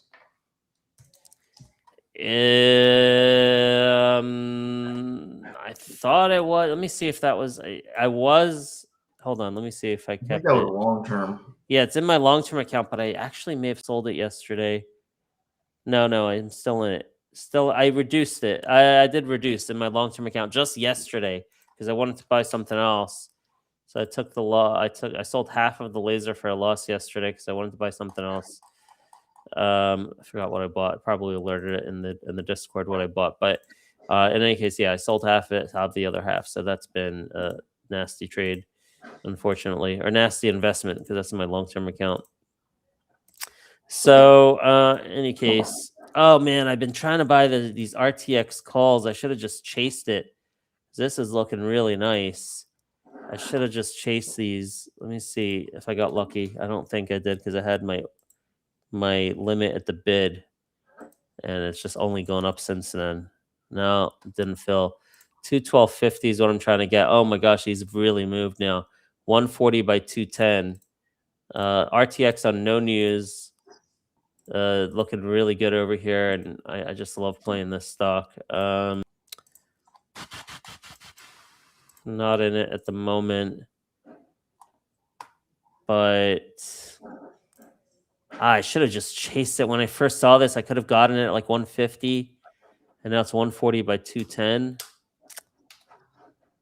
Let me see. I doubt I get filled. I'm moving it to 170. I don't think that's going to fill either. No. All right. Maybe I'll get a pullback or something.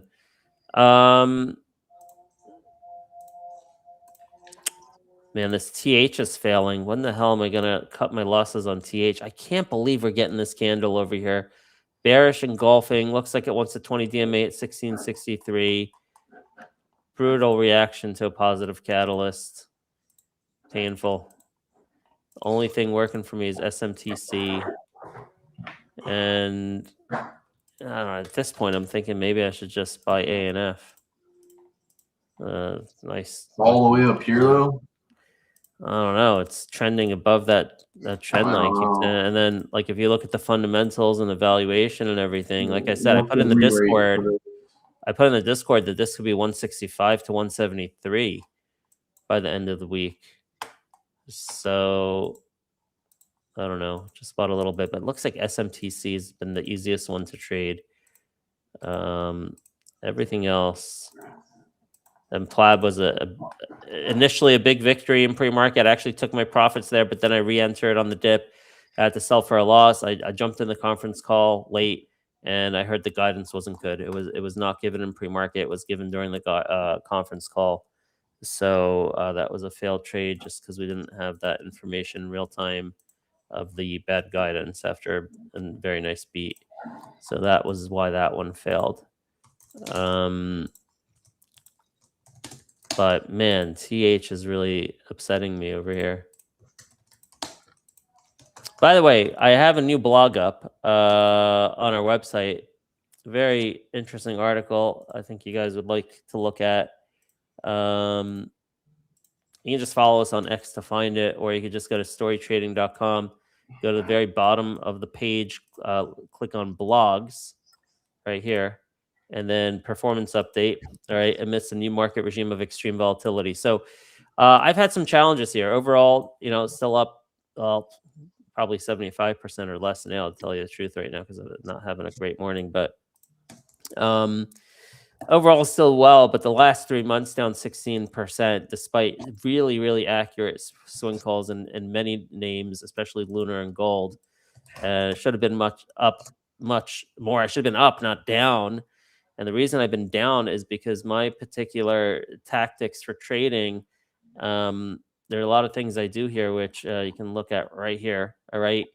Right here, these 3 bullets, which has worked for me in the past, but not working for me in this new volatile regime. And here are the things that I do to manage risk and to preserve capital. It's rarely do we buy dips. We preserve capital on dips. If a stock dips on good news, we consider it a failed thesis.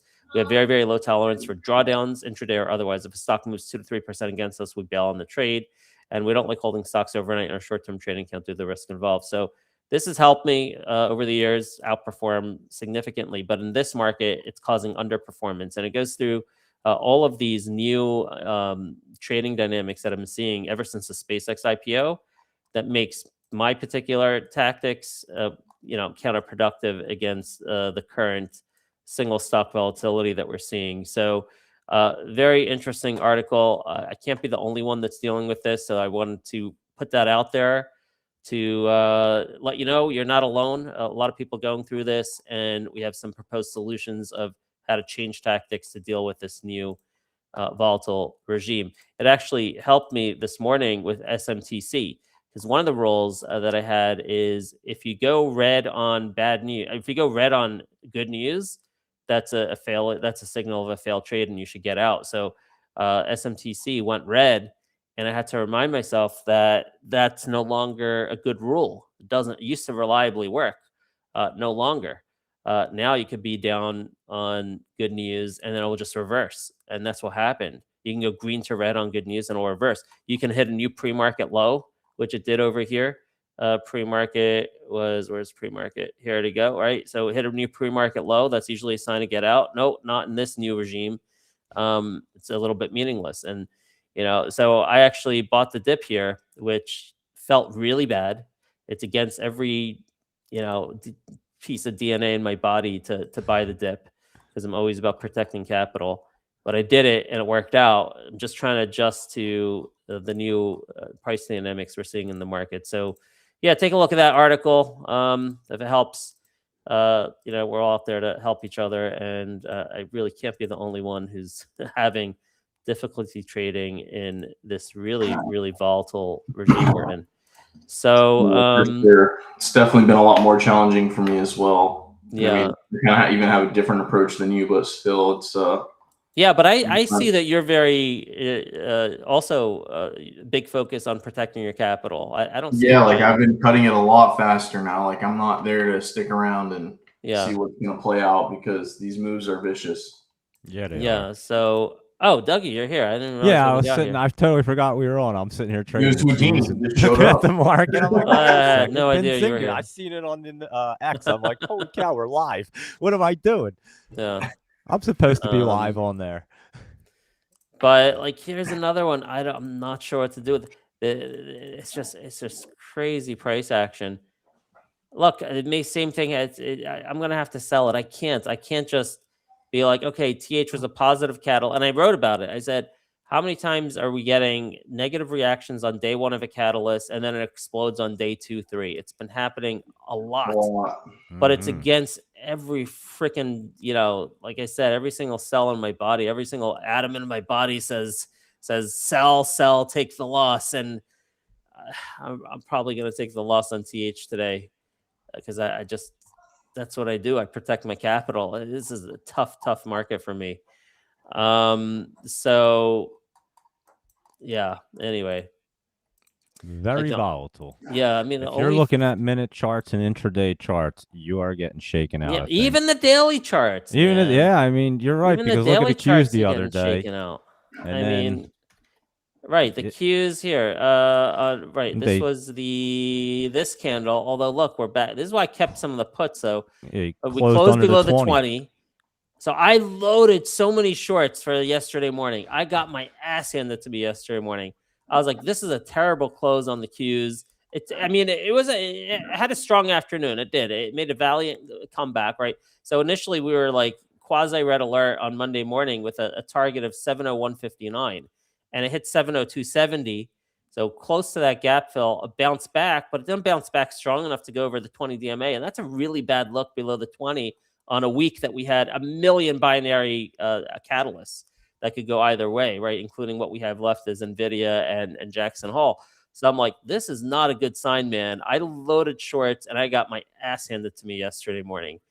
So it's tough, man. And but I'm keeping those Q puts actually added to them just in case the shit hits the fan tonight, which is really not my base case, as I said, but I got lots of longs. Oh, maybe RTX filled. I probably ended up bidding too high on those RTX calls. I filled 170. It's 212.50. Let's see where the 212.50 calls are now.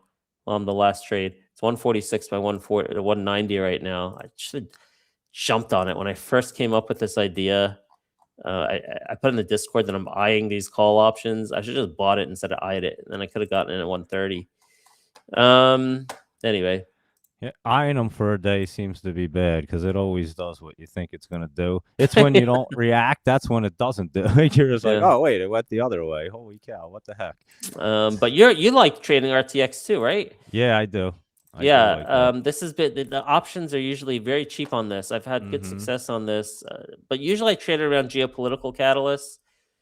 This time, I guess the catalyst might be, I don't know, maybe we just went too far down on this bullshit. Things are nice and rosy with Iran now. I think maybe that's why it's been down the last several days. People expecting a ceasefire again. And I guess that would be my logic for getting in is I just don't believe it. Lockheed looks pretty good, and Northrop Grumman, Huntington Ingalls, they're all curious. Is this moving with oil? I think it is moving with oil, roughly speaking. Yeah, oil had a couple bad candles bouncing again. Yeah, so they're kind of moving similarly. This is the Iran trade. A little bit of maybe over optimism here, and now bouncing back as maybe sanity is kicking in. I mean, I just don't think we're going to have a deal with Iran. I don't know, man. No. Oxy and USO look pretty good to try to bounce back up here. So, yeah, that's your oil plays. Yeah, on a roll. Yeah, look at that, hanging by a thread on the 20 DMA on USO. So, see what happens there with it. Oh, ANF. New high day I saw. Yeah. I don't know, Ben. I would not chase that. Yeah, I was chasing up there. I did. I chased it at 144.57. I'm up. All right.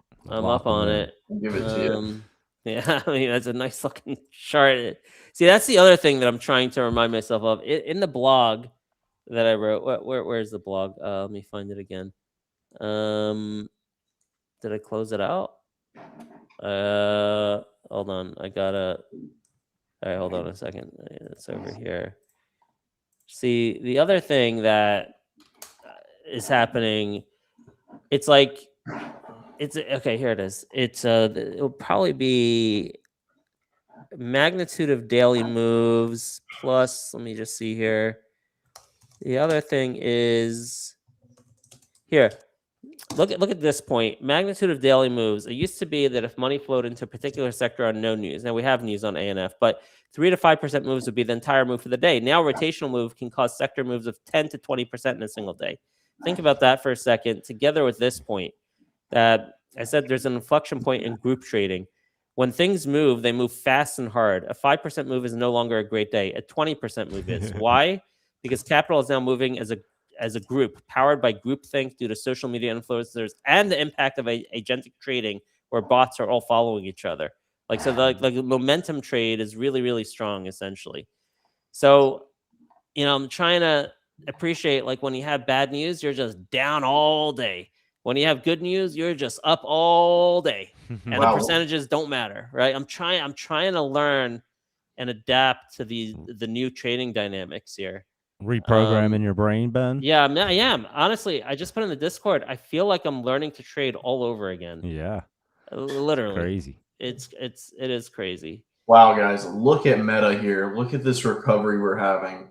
A pump, a dump, and now we're pumping. That is something, man. Is this all because did all the news come out about the settlement, or is it trickling out? So. I think there may be more news coming out, but all of it was out that I saw. So, so what are they saying? I didn't even What's read the it yet. verdict? What is this?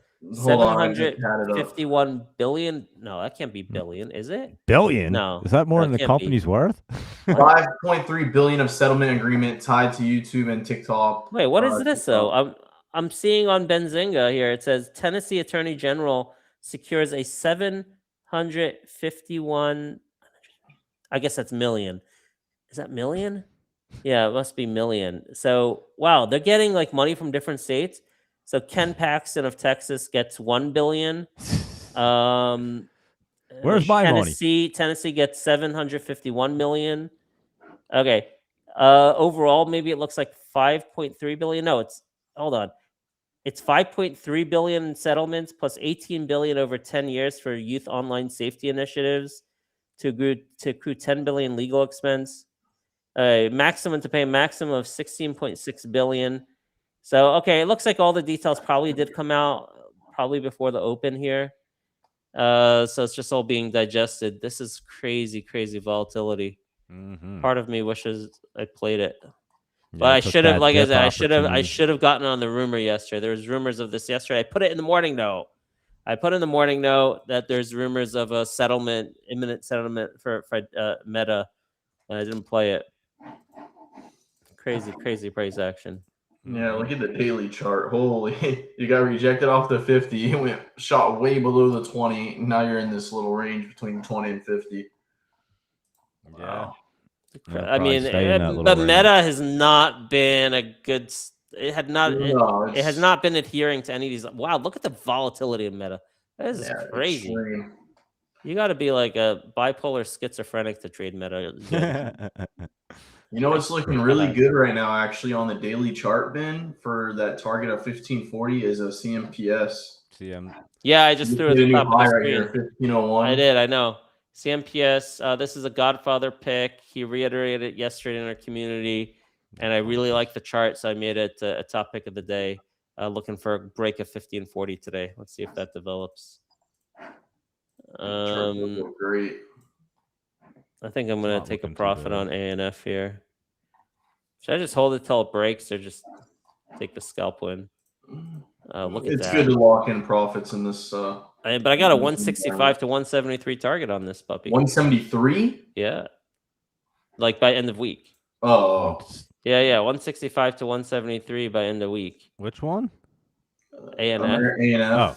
Oh God. Yeah. All right, I'm gonna lock in some gains here.